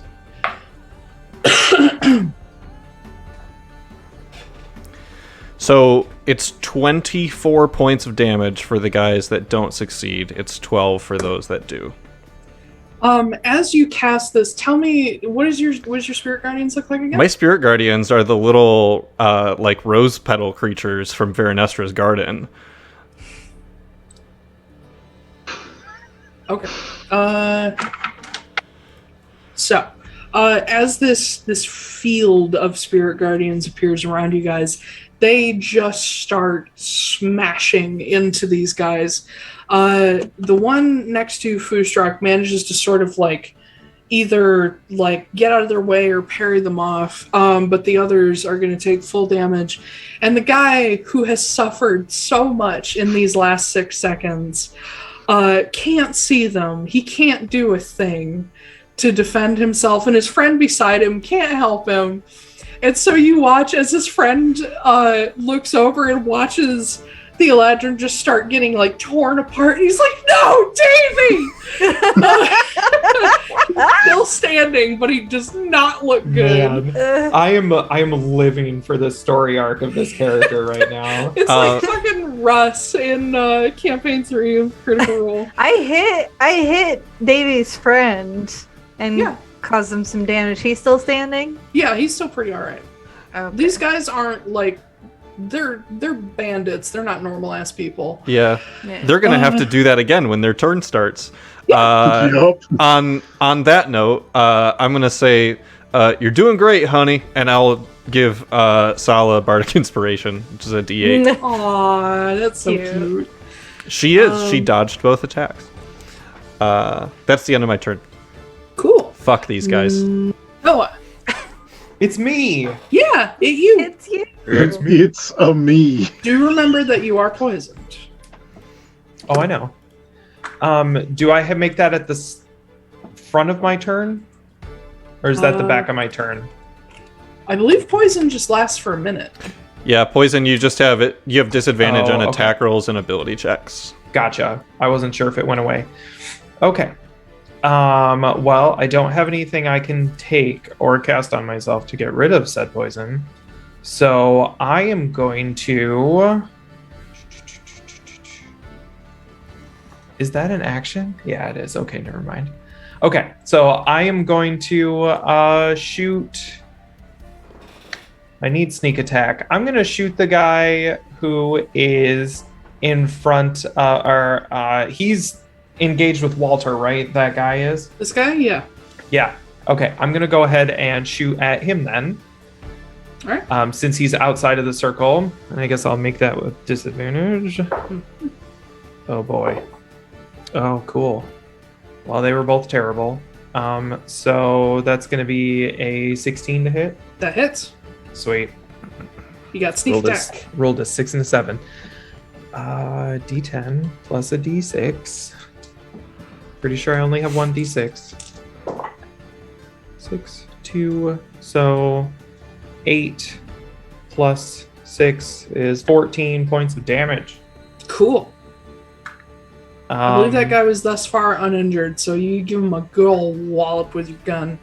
And you just see, like, after you shoot, you just see red spread out on his tunic, and he kind of looks down. This is the guy that, like, tricked you guys into stopping. Mm-hmm. And he just looks down. He gives you a look of just bloody murder. Mm-hmm. And then I am going to... Yeah, I'm just going to stay right there with the blind guy. Okay. Yeah. Foostrak. All right, so first thing I'm going to do is I'm going to move right here. Okay. And as I'm moving, I'm going to use my bonus action to summon the lady's favor. So that I can swing around and just try and hit this sumbitch. Okay. I have disadvantage on it. But I also have a plus 11 to hit. Mm-hmm. So we'll see how that goes. Rolls 01. So the first one is a 24 with disadvantage. That'll hit. All right. So the damage for that is going to come up to... Damn it. So that's going to come up to a 13 for damage.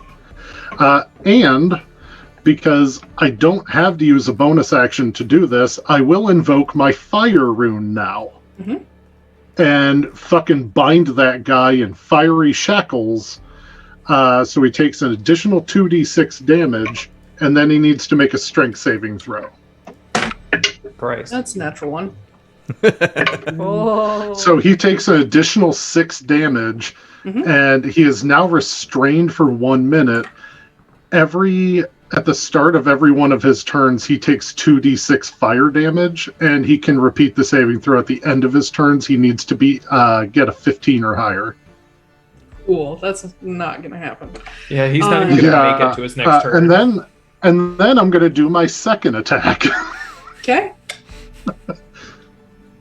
Gonna do this. So with disadvantage, there's an unnatural 20. Yep. Ooh, so there's 6 there. And I rolled max damage for 19 damage on him. Mr. Wildborn, you successfully erased this man from the face of the universe. As in my head, I imagine the lady's favor appears, smash across, and you keep the momentum going and bring it over your head and bring it around even faster as these chains are starting to climb up and burn his legs. And you hit him just perfectly at the spot where there's not a lot of bone cover and there's really just like the guts and the spine, and you just rip his top half off and send him out for a home run. Can I yell something real quick as just a free reaction? Everywhere, yeah. As I see Foostrak end this man's existence, I will just quick yell out, just make sure not to touch the dead bodies when they are Well, like that. Okay. But yeah, he is just a pair of legs being held in place by fiery chains now. Oh my god. So I'm going to leave him on the map just for funsies, but I'm going to put an X on him. It's been a long time since I've wrecked someone like that. There's a burning half a body right there, just so everybody knows. It's rough terrain. Oh my god. Anything else for your turn? Nope, that's my turn. Okay, that'll bring us to Sala, who is going to get out her fucking rogue scout skills. She is going to sidestep to be close to Gwen, but also so that if anybody needs to, they can step in and flank with her. And she's gonna slice and boy. That's gonna be 22. That'll hit. Let me grab Sala's character sheet here because I don't remember it.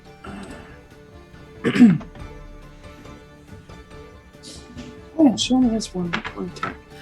Using her rapier. So you guys see her do this very elegant like sidestep and then lunge with this almost impossibly thin rapier. And as she hits this guy, you see it like sink half the blade in between his ribs, this perfect little shot. And because that's a very fun juiced up rapier, just gonna do some extra damage. Yeah, she just stabs him and pulls back, and just this gout of blood starts coming out of his side, but he also needs to roll a Constitution saving throw because Sala knows these bitches' tricks. And he is going to be paralyzed because of her rapier. Ooh. So we'll do that. As we all know from playing Pokemon, paralysis is represented with electricity icons. Yes, because it's usually done by electric moves. Right. That rapier knows Thunder Wave. Oh no.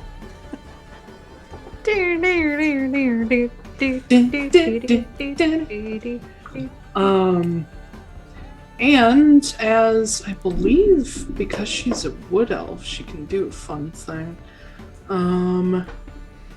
Where is it? Mask of the Wild. Using the heavy foliage around you guys and Gwen, Sala is going to hide. And that is a 30 for stealth. Nobody has ever seen Sala. Hey, you know what, though? Just remember that she does have Bardic Inspiration, so if she wants to go even higher, she can use that dice. You know what? Fuck it. What's your Bardic Inspiration die? That's a D8. That's out of 38. Jesus Christ. Yeah. No one has ever perceived Sala Narendil. Nearly a double critical. That'll bring us then to Gwen, who's stunned, so she's fucked.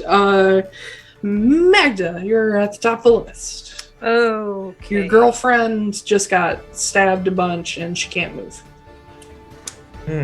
Which is sad because Gwen is a full, like, pure fighter. And if she can't move, she can't do shit.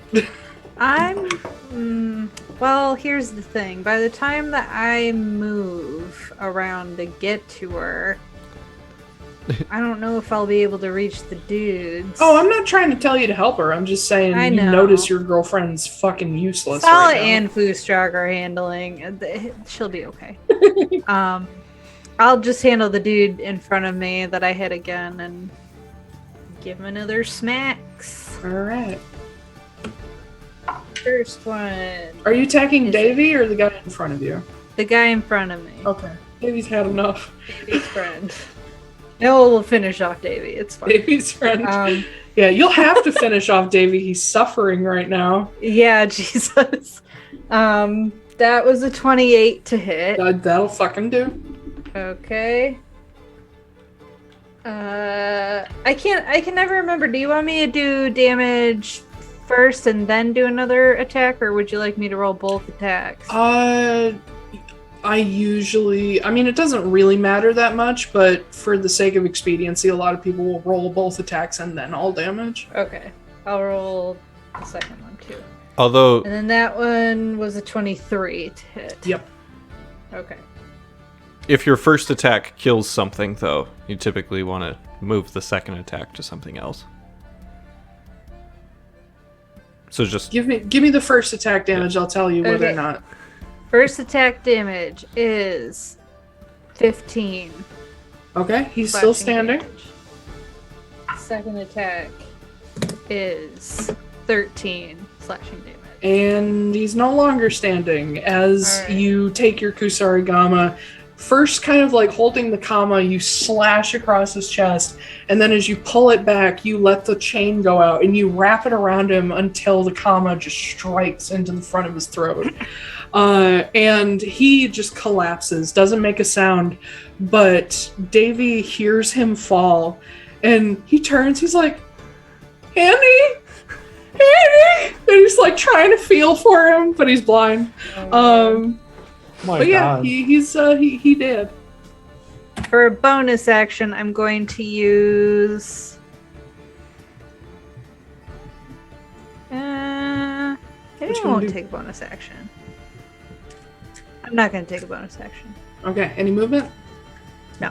Alrighty. That takes us back to the Eladrins. So, first, Gwen. Someone remind me, does stun last to the attacker's next turn or until the end of the receiving person's It's turn? the end of the attacker's next turn. no, the Okay. end of the recipient's turn. Okay, so Oh, You is hit it? something, they are Stunned. stunned until the end of their next turn. Oh, Cool. Yeah. So Gwen's no longer stunned. They don't get advantage on her. Sheet real quick.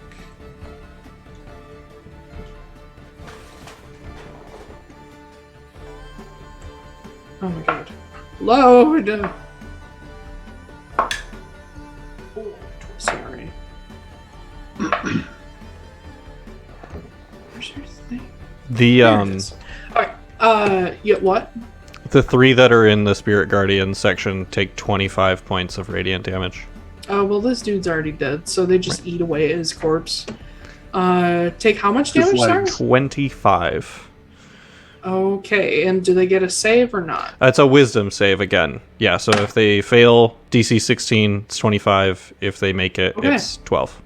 Poor With Davey. that, the Spirit Guardians sweep through and just plow into poor Davy, and they tear him to the ground and just start ripping him apart.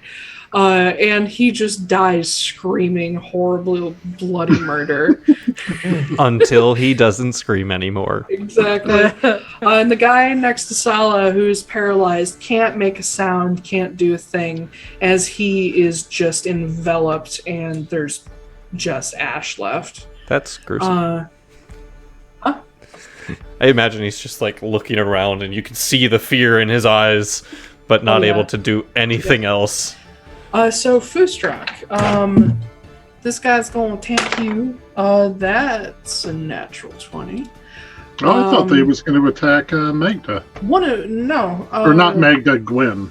No, one of them is going to attack her. I was going to have them both, but then I realized she's no longer stunned. But this guy, one of them is going to attack you with a natural 20, so...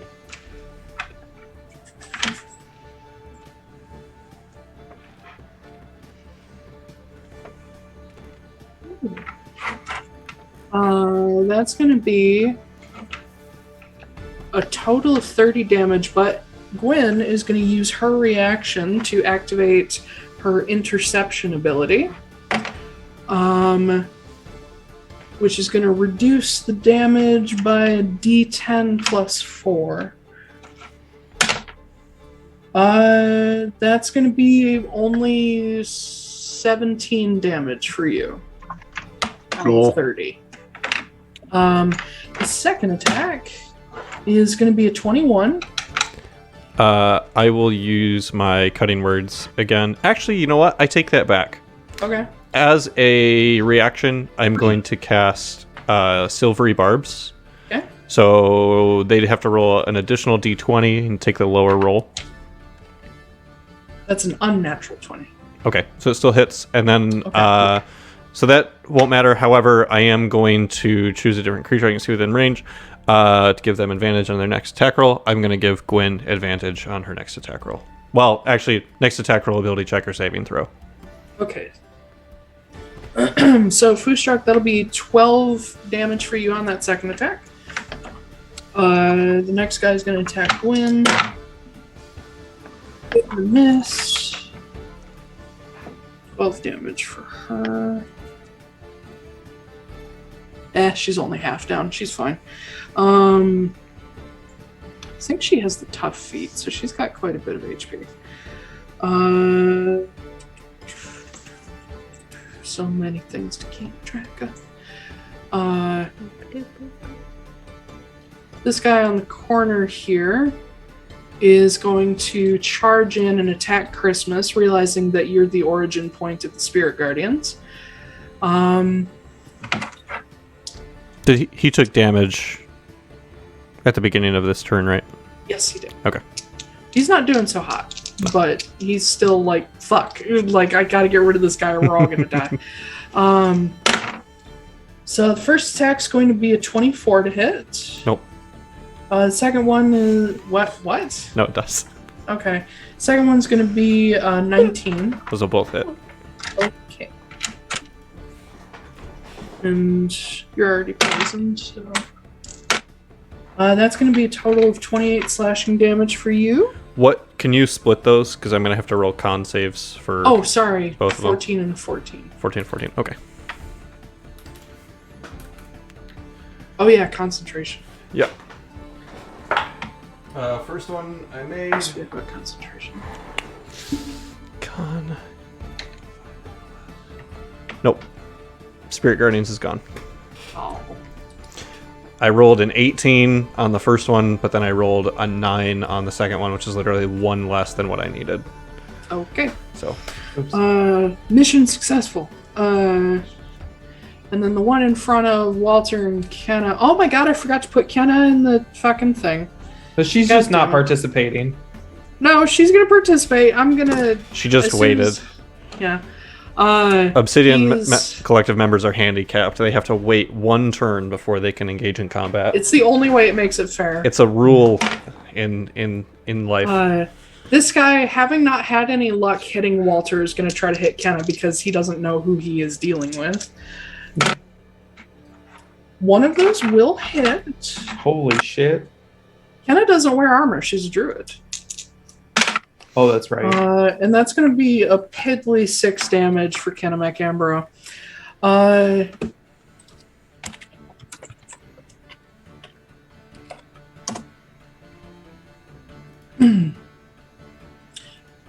Being that she has some fun features, she's going to hellish rebuke him.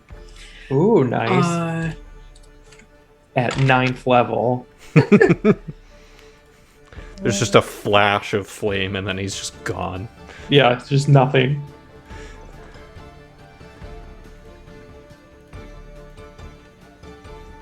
Oh god.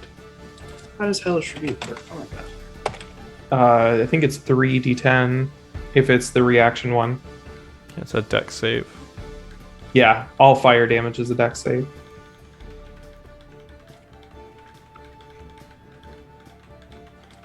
So he's gonna take... Has this guy been damaged yet? Yes, he has, hasn't he? Yeah, I shot him. I did like 14 damage to him. Oh yeah. So with Kennah's hellish rebuke, he is incinerated. And you guys all see her, like, she gets slashed and it like cuts across the side of her jaw, and she does this thing where she's like, and she just looks at him, and suddenly fire bursts out of his chest, and he's just smoldering ashes on the ground, and she sort of just straightens her jacket. A badass. Yeah. Right. Yep. That'll bring us back to Cursemouth. I'm like, oh no, my friends are gone. Actually, first I will take a step here. And I'll take the attack of opportunity. My God. 18? Yeah, that'll hit. Such a power move. 9 damage. 9 damage, cool. And then I'm gonna be like, oh no, my friends are gone. Oh wait, no they're not. And at 4th level, I'll cast Spirit Guardians again. So, that is gonna hit the other 3 here. Yep. It's less damage than before, but this is just too much fun. Boom. Yes, that's all 3 of them. You guys all know that Spirit Guardians being spiritual lawnmower is not a jester thing. Oh yeah, no, I know. Yeah. It's a me thing. I know. Well, technically it's a Lauren thing. Lauren came up with it, but I just said it in the jester voice. So it's a wisdom save again. Yep. All fails. All fail. 20 points of radiant damage. All right. Boop. Boop. Nope, that guy should still be alive. We'll just put him there. God damn it. And the last of this poor man who's just feet is gone. Oh, God. Cool. So Spirit Guardians is an action. Okay. So I'd also like you to make an intimidation check using your charisma. okay, gotcha. Yeah, I mean at this point basically I was just gonna look over at this last guy anyway and just be like, really? What? Yeah. Mid. Intimidation plus 6, 16. You're such a Gen Z. He watches not only the last of his friends die, but get eaten away. Mm-hmm. And stares at you for a hot second, looks up at Gwen, who is starting to raise that glaive, and he drops his sword. He just starts taking steps back. Is he? Is that the beginning of his turn? Because if it is, technically he's going to take more damage. It's not the beginning of his turn. Okay. But that'll bring us on to Noah as you watch this guy getting ready to flee. Cool. I'm going to run over and slide under Gwen's legs. Okay. And I am going to turn around, and while I'm sliding, I'm going to draw the rapier, and I'm going to strike it up into him as I slide by. Fuck Nice. Yeah. All right. Rolled hit. Oh, it's not going to hit. Actually, we should. Fuck. Well, it was cool, but that's going to be 8. Hang on. It's 11 plus 3, 14 to hit. That's not going to hit. Ah, balls. Can I use my Flash of Genius on that? Is that a thing? I believe so, yeah. When another creature you see within 30 feet makes an ability check, another creature, I can't use it. Based on Matt Mercer, you can use it on yourself. Okay, that's a +4, so it'll bring it to 18. That'll hit. Okay, cool. I'll You use let one. Terry and Darrington do it. I'm going to let you do it. Terry and Darrington. The daring trials and tribulations of Sir Terry and Darrington. Okay, that's going to be 6, 9. What's 9 plus 8? 17 plus 3, that's 20 points of damage. 9 plus 8 is 10 plus 7. Thank you. That's how I do it when I can't add. But yeah, you slide underneath Gwen as she's like getting ready to bring this glaive up and finally contribute. And you just, as you swipe by, you just leave a perfect, like, little thin, it looks thin, like, wound across this guy's belly. And he looks down, his whole stomach just opens up and just drops entrails all over the ground, starts steaming. It's disgusting. But he just looks down at it, like, realizing his death is about to come up and hit him. And he just collapses into I the look at him grass. right in the face before he falls over, Yeah. and like point my sword at him and be like, wrong fucking people. And that's the end of the battle. That was a good one, guys. Good job. But competent. We did. Gwen, who hasn't gotten to do anything in this battle, has the glaive raised, and she watches the guy fall, and she's like, "Fuck." We'll get him Sorry. I next give her a time, pat on the baby. back. They got the drop on me. I'm sorry. You'll The, get him next time, baby. One of the little fairies like comes over to Christmas and he puts out a finger and it like lands on it, and then they kind of fade away, and then he looks down at himself and he is just like bleeding immensely from so many places. You, Sala will pop out of hiding, which you have no idea where she fucking went. Like, She turned invisible. It's the only thing that makes sense. maybe, you don't know. But she just like kind of appears from around Gwen, and it's like, where the fuck? What? But she comes up to you, and she puts a basic healing potion in your hand, just to sort of tide you over for the moment. But she looks around the rest of you. She says, does anybody have any healing handy? Oh, sure. I suppose that's something I can do. I only have one potion. I will walk over to Christmas, and I will smack him with the Cure Wounds. Basic healing potion is 1d4 plus 2d4 plus 2. 2d4 plus 2. Okay. It is 2d4, and then you add the number of dice. 8. Perfect. 17 for you from that Cure Wounds. Okay. Well, the bloodstains on my white shirt are not getting any larger now, so I appreciate that. Thank you. Mm-hmm. I got hit every time I got attacked. Yes, you did. Yes, I did. Son of a bitch! Gwen had Indomitable. Why didn't she use it? God damn it. Alright. Know your character. I like sheet, how you Taiylor. place blame on the character. You're like, damn it, Gwen, why didn't you do that? Like, I am playing an entire enemy party. Leave me alone. But yeah, I was just as you giving guys shit for giving me shit. Mm-hmm. No, that's fair. You know what? 6 more of them come out of the woods. I'm This just gonna time they press all a carry little- flaming A broadswords. little fucking sticky note that says Ash is an asshole. And I need to do something about it. You gave me shit first. But 4 Ash, adult red dragons descend but, upon you. But Ash, you made one critical mistake. You're not the DM. Yeah. Fine.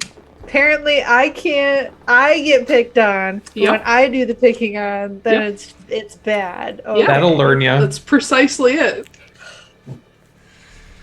I don't like this game. I'd like to stop. We,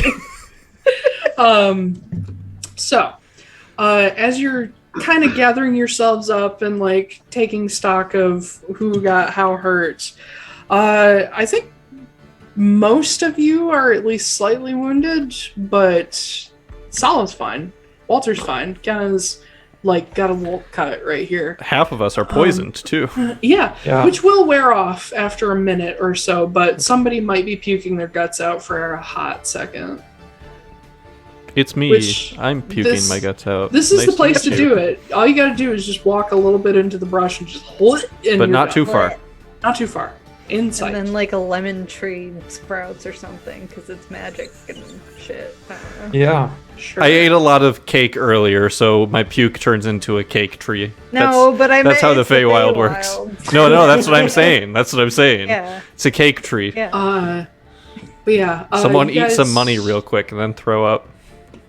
You guys gather yourselves up, and Walter steps up in front of you all. He says, let's not bother any more dead bodies, shall we? I didn't even bother him. I just looked Dead at him and said bodies. he was dead. Yes, dead bodies. How about when we meet anyone here, we'll just power walk away. Just Or we could kill him. We'll just No. kill everybody we meet. It won't be nearly this bad within the city.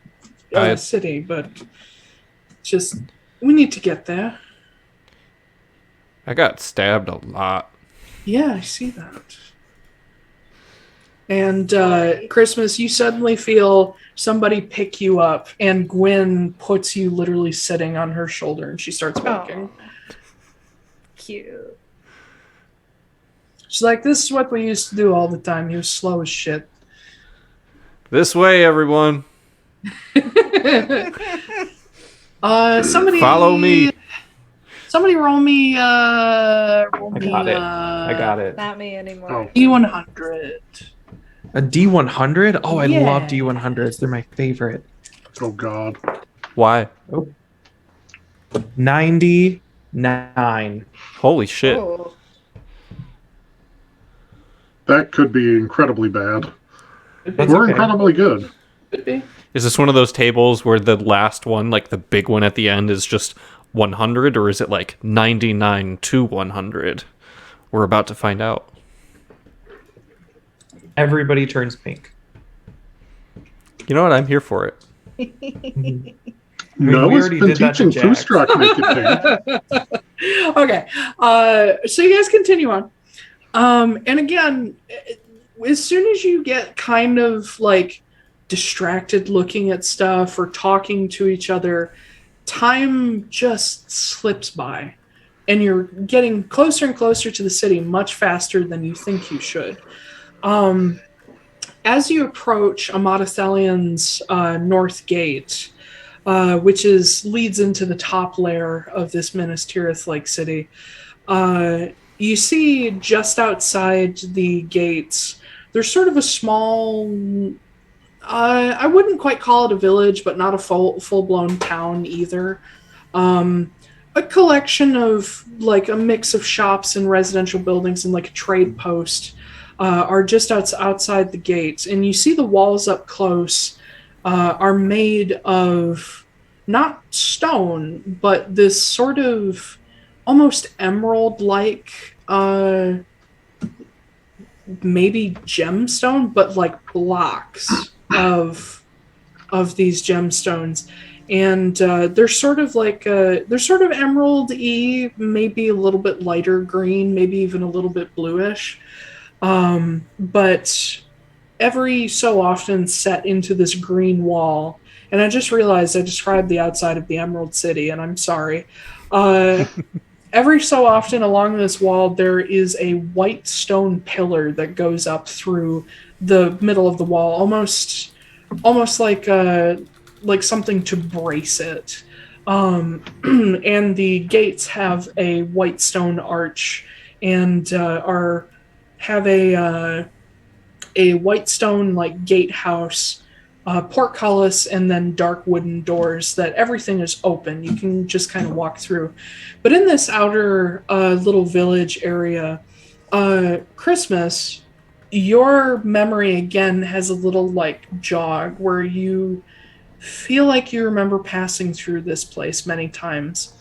And something catches your attention because the image just makes you feel like I'm home, kind of like you get a feeling of familiarity. When you see sitting just next to the gate, there is what looks almost like a theater hall, but it has a tavern sign outside of it. This big like Globe Theater style hall has a tavern sign on the outside of it that I don't know if I ever gave this place a name. Let me check my Christmas notes.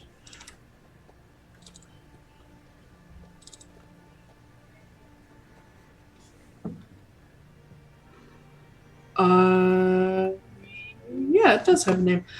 You will see this place labeled as simply Sven's. As in belongs to Sven. Mm-hmm.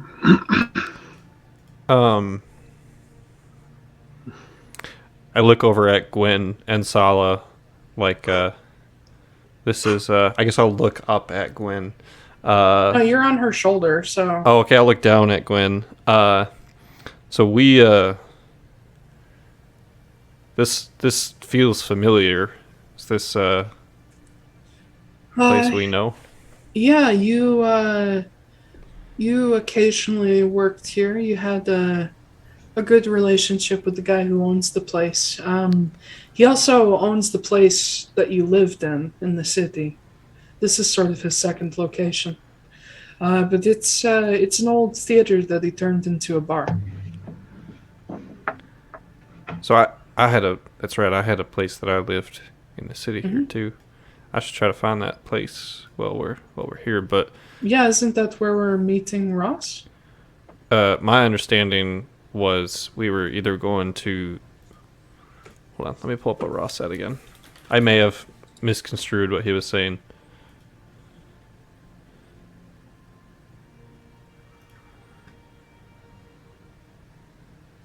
Well, he said your old place. Mm-hmm. Okay. I mean, I guess the break wouldn't make a ton of sense because that's like... No. Yeah, so probably the place I used to stay. Yeah, you had a little shoebox apartment off the back of Sven's main bar. Well, I guess it's time to reacquaint myself with some more old friends. I mean, if any of them are still here, things change around here all the time. But she picks you up off her shoulder and sets you back down next to Sala.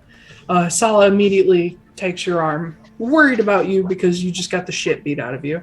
Do you guys stop by the tavern, or do you want to go straight into the city and try to find the other one?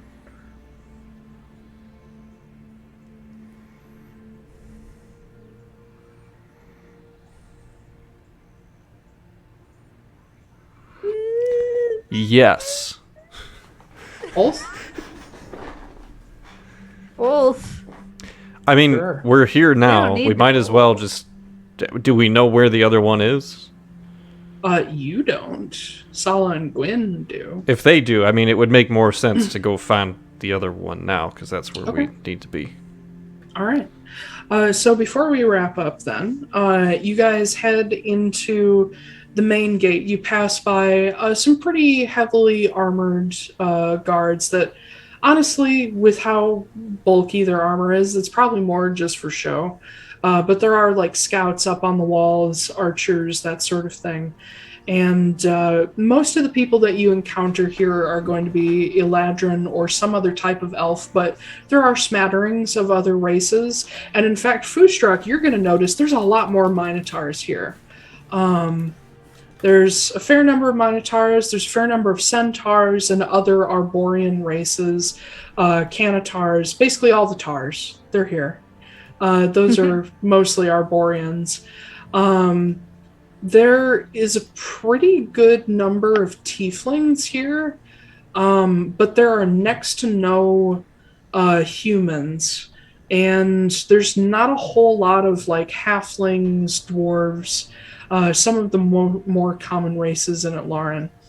But as you guys step in, this top layer of the city is primarily taken up by a fortress that is sort of the government building and acts as the home to like the guard force and barracks and that sort of thing. But getting down into the second layer, you hit what is pretty much the rich district, where, you know, every house has a massive lawn and hedges and everything. There's like hedge, what are they called? Hedges that are Topiaries. trimmed, and topiaries that are trimmed in like the shape of animals and things. And once you get into the third and fourth layers, you start to get into what is the real like town. The fourth layer is probably the widest layer. There are a few main streets that run through, and everything is in sort of this like 3/4 circle, just emanating out from the mountainside.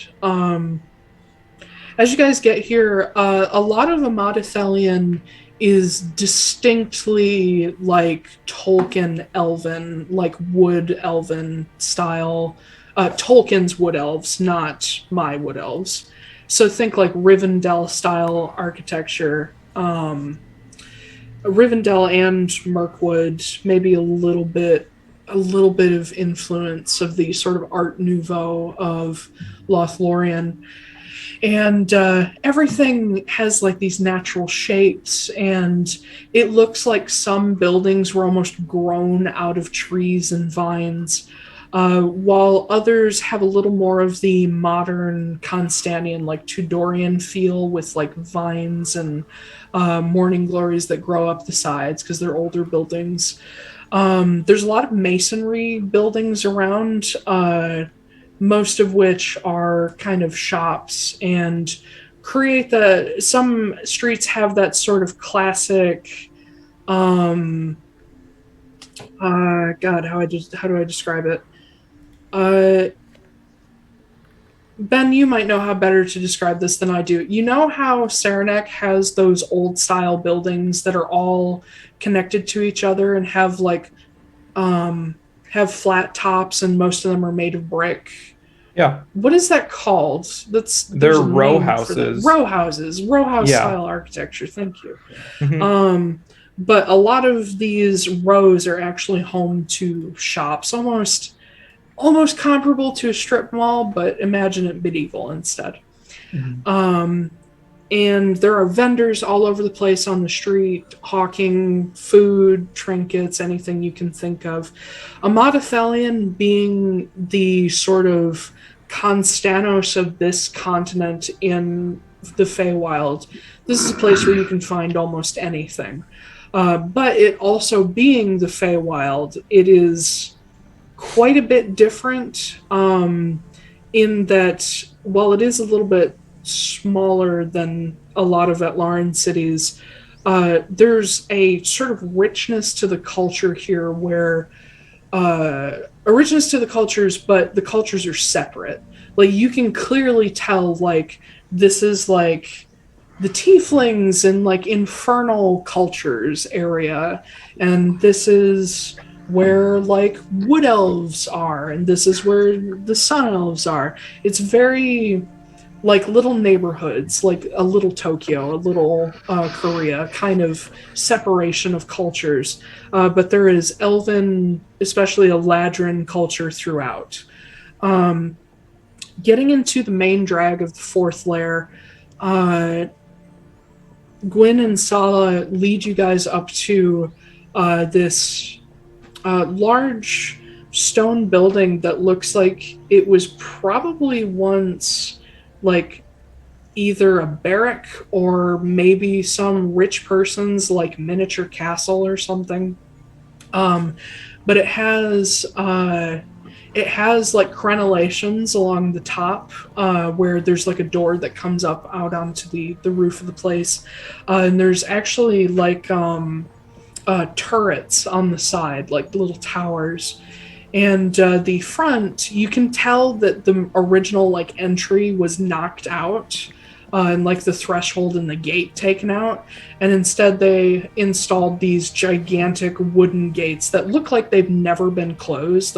The hinges look super rusty and all the iron banding is rusty. But it leads into this courtyard that is treated sort of like an outdoor bar patio kind of thing. And then the actual building, the interior, enters into a fairly spacious tavern. And you can see built on, clearly not originally part of the building, there are teeny tiny, just shoeboxes of wooden buildings that you assume are like apartments or storage, but they sort of line the sides and back of this building. But this place is fucking busy. There are probably 100 people here, and it's starting to get to like early evening, so there's more people coming in still, and there's room for them all because it's so big. Outdoors, there is a circular bar set up where there are a couple bartenders, and then they have like a central tower rack where all of the bottles are held, and then some of it's stored under the counters. But as Sala and Gwyn lead you guys inward, you see that there's 2 bars inside, one on each end. Hello, kitty. What's up? Why now? I'm doing a thing. He's actually being pretty quiet. He's just like right here.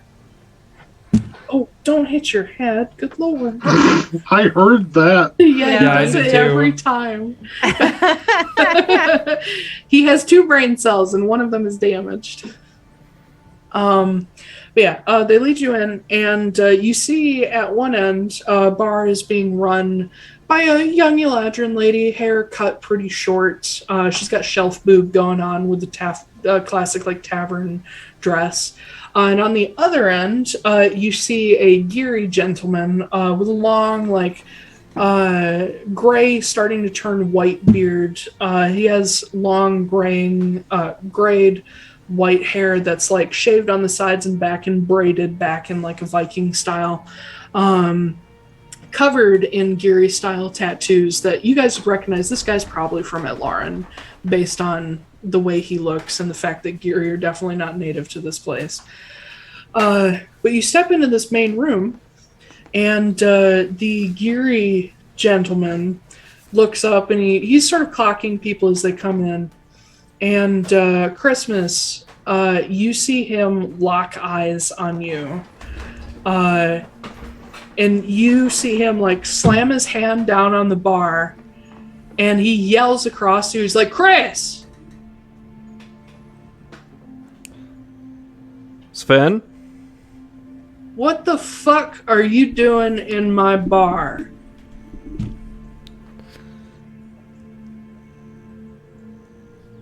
Insight check. Okay, go ahead. Hi, buddy. Don't I say cry. out loud, insight check. No, okay. Is he mad? Not great. That's a 9. He's mad. That's about it. That's about it. I guess that depends on what kind of reception I would get if I was to say, checking on my old place. And he just stares at you for a good second. Would it help if I bought everyone? Never mind. I'm not going to do that in the Feywild. Well, he's not Fey. That's true. Would it help if I bought a drink and we discussed it? Or maybe several drinks? You buy an expensive bottle, I'll think about it. Alright, I eye the top shelf. What looks good? Behind his bar, the top shelf consists of several clay jugs, a couple actual like crystal, like carved bottles, and then there's a couple that are like a white stoneware that look very unassuming, but are clearly like they've been locked up there. They're chained up. Yep, one of those. Okay. Yeah, he reaches up, he takes a set of keys, and he unlocks one of these white clay bottles and sets it down, sort of beckoning you guys over. And he looks at you, he says, "That'll be 15 platinum." Holy fuck. So that's 150 gold. 150 gold. I will pay him 150 gold. And I will look at Foostrak while I do so and be like, look, 150 gold. Exactly. Like what the man asked for. I was going to pat Chris on the shoulder and pay for it myself, but... Nah. Yeah, you better break those habits. But Sven, this giant geary guy, pops the cork out of it for you and sets it down. He pulls a bunch of glasses out and sets them down in front of you all. And as he does this, you see him clock Sala and Gwen. He's like, "And you ladies are back too. My... What luck for me. We ain't bringing any trouble with us. You always bring trouble with you. And looking at all these shady folks, I'd say you've already brought it." I mean, Magda wearing all black is really just a fashion thing. Just trying She's to the make a one that statement. scares me the least. Oh, well, that's... I haven't blown up anything since we've gotten here. Yeah, he's the one that scares me the most. Yeah. Really good instinct. What the fuck do you want, Fortunemær? To catch up. To catch up? After your bullshit? Can I be... Well, actually, I'm not going to ask. I'm just going to be straight with you.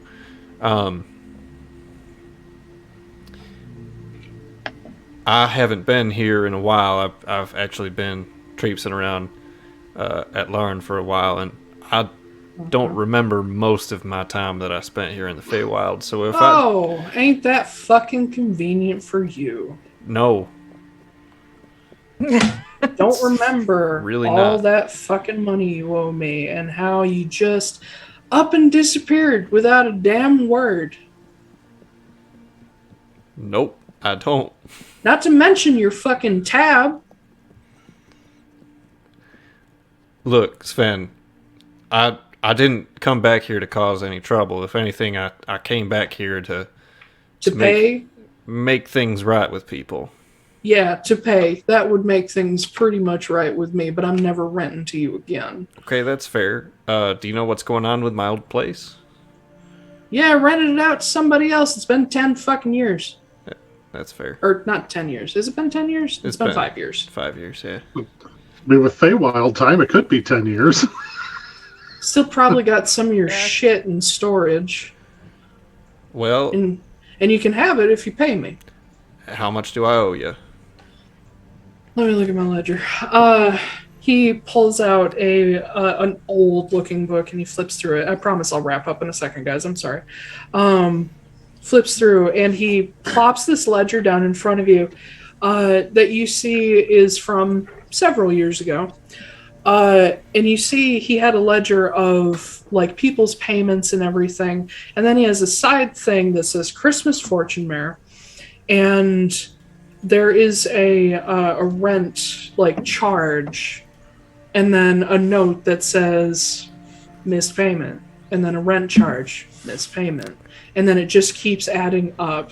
And then he added in the tab after a couple months, and you see him note down moved belongings into storage, sent out people looking for Fortunemær, so on and so forth. And the final total of all of that missed rent and the tab is somewhere in the neighborhood of 500 gold. That's it? That's it? That's a lot for a normal person. Yeah. Well, Yeah. That's like years That's like of 50 grand. Yeah.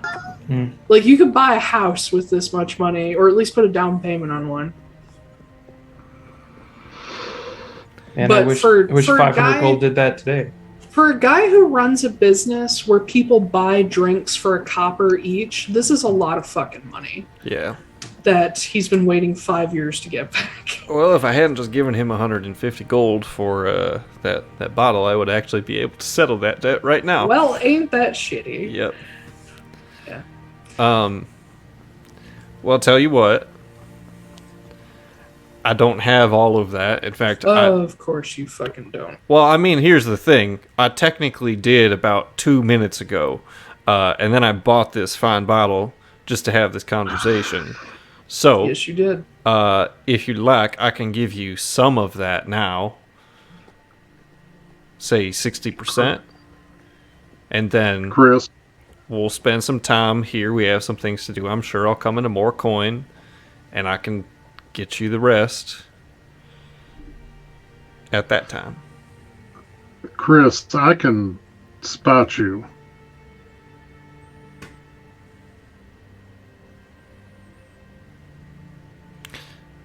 I'll tell you what. How about this? Foostrak, may I have a loan of 150 gold, please? I just look at Christmas and I really so badly want to do the grandma thing and be like, but if you spend all your money, then you aren't going to have any money if you need more clothes I will or if you shoot need you food. in this bar. Chris, I can cover the whole thing. It ain't nothing to worry about.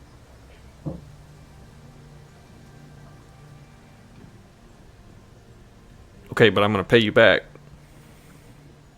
I'm okay with that. All right, cool. Feywild deal sealed. Yep. You'll not suffer a and curse until it's repaid. And I will very discreetly hand over 50 platinum.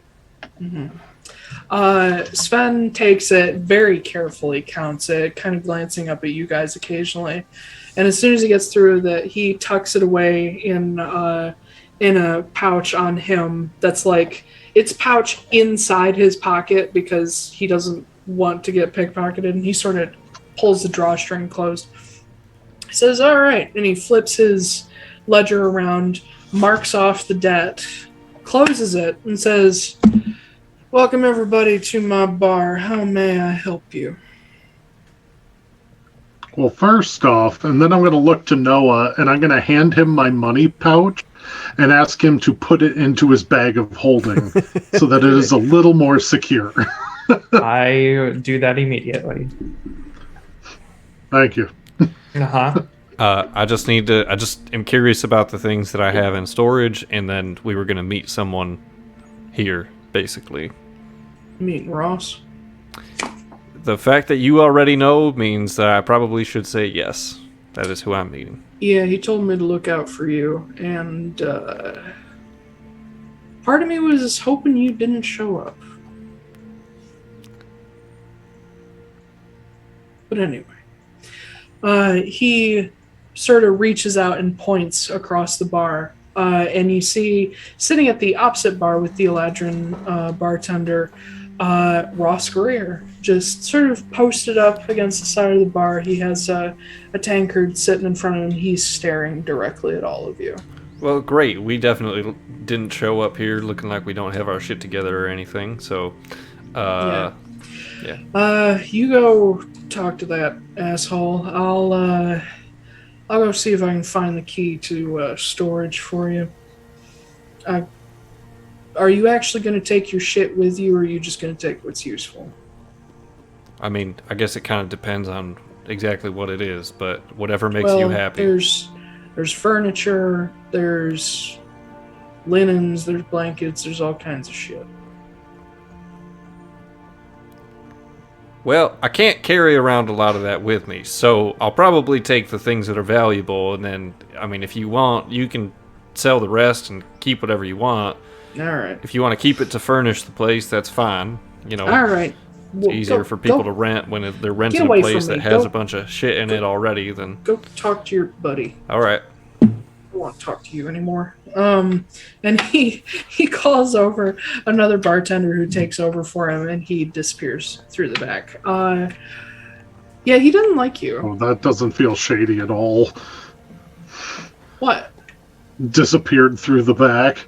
Yeah, he left to go find the key. He's getting. Where else is he gonna go? Yeah. That's fair. Okay. So you're just gonna stand there and magic the key to him or something? I mean, we don't know how many Accio fucking key. enemies Christmas has here. A lot. Yeah. But yeah, we will wrap it up there before you guys go and talk to Ross, because we already went a little bit over. But yeah, let me grab my notes and shit. Nope, that's not it. Oh my god. There it is. So, thank you everybody for joining us for the Atlaran Adventuring Company. You can find us on Twitter at AtlaranADVCo. You can also find our link tree on screen or in the description wherever you're watching or listening. And there you can find links to all of our Twitter pages, those of us who have author or editing pages, and so on and so forth, and other things that we like. There's also a link to our Redbubble, so please consider supporting the stream. We have a few designs available that we made ourselves that you can get on shirts, hats, bags, blankets, all kinds of shit. In the meantime, we are coming up on the sort of final month-ish of the Campaign 1 book. We are, I believe we've got a cover. Do we? It is, I'm waiting on thumbnails still, but we're getting close. Okay, we've ordered a cover. Yes. Some of the last chapters are being finished up, and then I'll run through and do edits and shit, and one final read through to make sure everything's good. And then we'll have our first book. Yeah.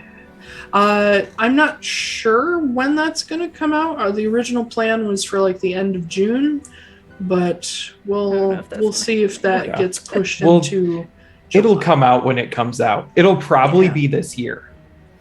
It needs to be definitely this year. be this I thought June was a little ambitious to start with, but I feel like we could manage the end of July or into August. Okay. But we'll see how fast the last stuff gets written. I also agreed to do another anthology story, so we'll see. Also, next week, if everybody's still good with it, we are pre-recording for May 28th because somebody has a thing to do on Saturday. Okay, just making sure that's still the case. So we'll be pre-recording, but it will be airing at the same normal time. Otherwise, I think that's all the basic announcements. Ash, tell us what exciting thing is happening this week. My first book is coming out! Yay! Perception check. Mine's on my nightstand. Mine's right here! Yay! Yeah! Yay! It's coming out this Tuesday, on May 24th. If you like D&D, which I'm assuming you would watching this. Yeah, Corey, you like D&D. Yeah, He's already read it. Yeah, he has already read it. Do it again. And he also knows a lot of secrets that none of y'all know. So he basically knows what's going to happen all the way into like the last book. No, okay. I'm not last telling book. you. Sorry. No, yeah, I mean, like, he knows. Keep secrets from your editor. Fine. Yeah, I want you to be surprised when you read it. This is coming out on Tuesday. You can get it basically everywhere. And if you like books about D&D and feelings and stuff, then you'll like this. And then you can find me basically everywhere at Astrid K Writes or on my website, astrodnight.com. You can get signed copies at astrodnight.com. So go do. Yeah. And it's available on Amazon, hardcover, paperback, and Kindle. Yes. And at some point, I'm not sure exactly when, there's going to be an audiobook version. Fuck yeah. Hey. I have heard the first 2 chapters so far. So, Sweet. And they're wonderful. Good shit. Yes. Blake. Hi, I'm Blake R. Wolfe. I also write books. I wrote a fantasy series called The Crystalline Chronicles. Oh boy, all 5 of them are out. I have mine. All right, I'm also working on a series that's called The Tales of Brumoria. Also 2 of the books are out. Yay. And the third one is like 5,000 words from being done. And it'll be out in the end of June. Woo. And then I'm also writing a series called Bone, Stone, and Wood. These 2 books are out. They're in hardcover if you want hardcovers. And the art's really cool. If you don't like the story, at least the art's pretty. And these are fun too. And those will be out. That artist is amazing. Yeah, I know. I love them. That's who's Limbo gonna is do awesome. Atlaran. Yeah, the same so artists who excited. did these are gonna do our Atlaran covers. So I'm and so the excited. third one looks so cool too. I've already got the Yeah. art for the third book. And then I'm also working on the Wayward and the Wanderer, our Atlaran book. And then I'm also working on another trilogy that'll be out next year that doesn't have a title yet, but I'm already Wait, 20,000 another words one? into it. Yeah, Oh it's my going to be God. about 150,000 words per book is what I'm looking at right now. So I'm going When to do have you God. do other three things? huge books. I don't. Yeah. When do you sleep? I mean, this week I drew a portrait, and according to my Fitbit, I'm sleeping. So Okay. yeah. I even had time to cook a couple of my meals. But You yeah, know you that are a very Feywild good effect where multitasker. like you're actually accomplishing a lot, but it feels like it's going by in minutes? That's Yeah. just his whole life. It's Yeah. just, Ben- shoot, Ben's a 3 very hours good- have passed. What did I do? Oh, look, I did a portrait. What? I don't yeah, even it's a remember good that. Ben's a good I multitasker. wish. And yeah, so books and stuff, you can go check them out. Ben's a good multitasker, but he also doesn't just sit and wait for shit. So No, that's a I big am- thing. I'm an action person to my own detriment. Like I will Yes. jump into something long before I'm ready because I can't stand to wait around. So Yeah. Let's just go on to Gale. Hi. Hi. I don't have as many books. it's not a It's a competition. Yeah, competition. I was saying, what's it when you fight each other for dominance? What's that called? What's it called when you Sex. compete?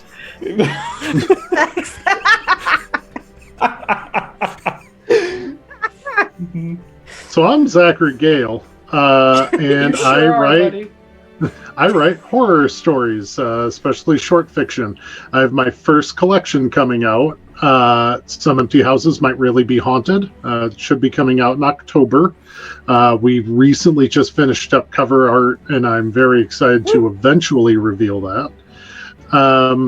And you can find me on Twitter at ZacharyGAuthor and on my website, ZacharyGAuthor.com, because I finally fucking did that. Got a fucking website. It's on our link tree. Yeah, and I have a section on there about Atlaran, and then I have a section on there that's all about like places that you can find me, and it has like my Zachary G Author at Gmail email account, and it has a link to my wife's awesome art, LeanieDraws.com. So yeah, super fucking dope. That I now have a bunch of that going, and I ordered fucking business cards. Hell yeah. Yeah. So yeah, You can go to a lot of, conventions and hand it to people. absolutely can. And yeah, and I joined the Great Lakes Association of Horror Writers. So that's awesome. That's a lot of anthology opportunities and a lot of people that help promote and everything. So, woot woot. Yeah, It's been a big. good stuff. Yeah, I've done a lot when it comes to the book, except for working on Collection 2. So, Yeah. but got to get Collection 1 up To there be first. fair, I need to work on Collection 1. Like, I know my deadline is like August. Yeah, but August 15th. Yeah. I still want to have it done, and I haven't in a while because I've been working a lot. No, I get it. It just stares me in the face every time I open the Google Drive. I'm like, "Fuck, I don't have time to work on that right now." I Anyway, know. I get it. I'm not begging for pity. I'm just saying. It'll be easier once you move too, Yes, once I move. because that'll be a huge thing off your and- plate. And I have fun news once we're off stream. Koop, tell us about Hello. yourself. I also am Zach, but I am a different Yeah, Zach. that's right. My Twitter's over there. I don't do anything there. This is the thing I do. I play this stream online. Maybe someday. I don't know. Maybe someday I'll play video games on Twitch or something and act like people watch it. But until that time, this is real. This is me. I'm exactly where I want to be.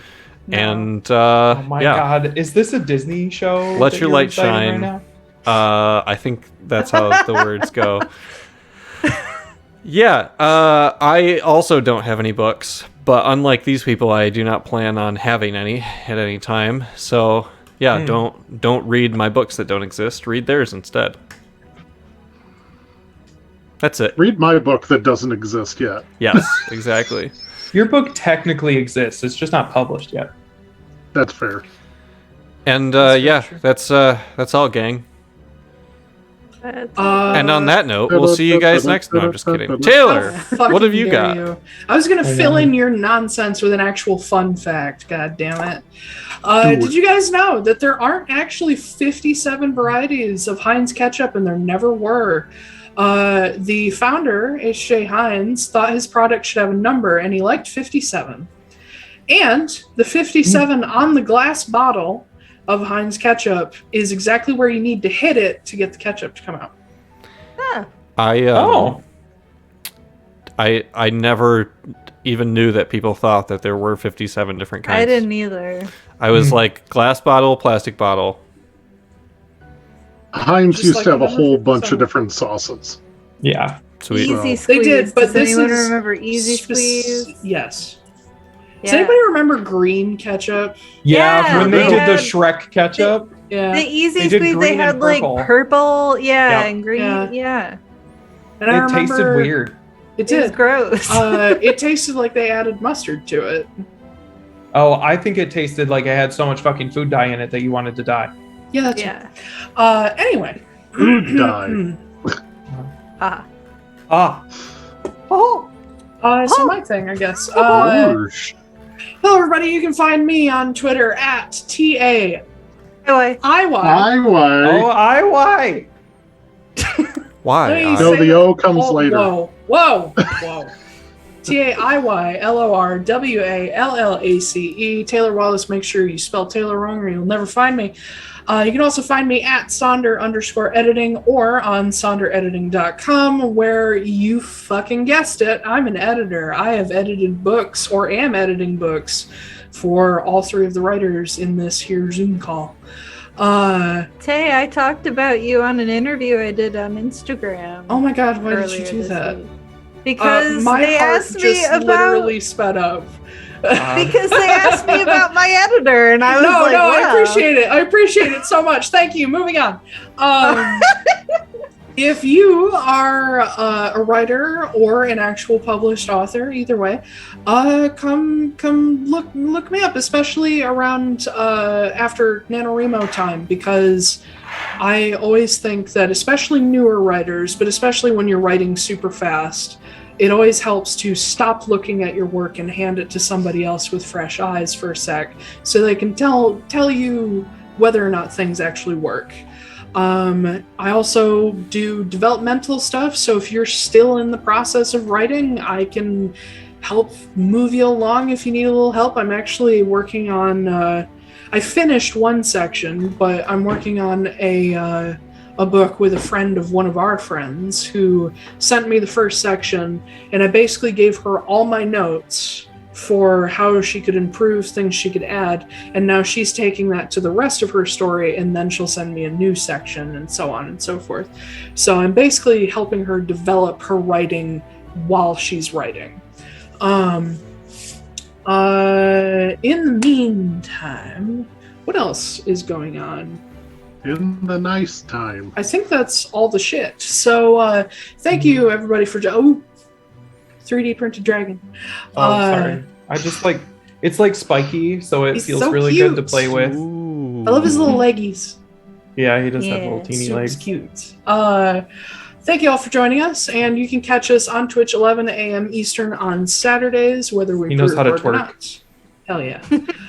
You can catch our VODs and podcasts the following Wednesdays, usually on YouTube, Spotify, and other podcast platforms. And any links that you may need to reach our stuff is on Linktree or in the descriptions of said places where you can listen or watch. I think that's everything. It sounds like June's going to be a busy month for me. I don't know about the rest of you, but we will update people if we have changed to schedule or going to miss things or what have you. It's going to be a good summer. Let's do this shit. IY. Yeah. Bye, y'all. Bye.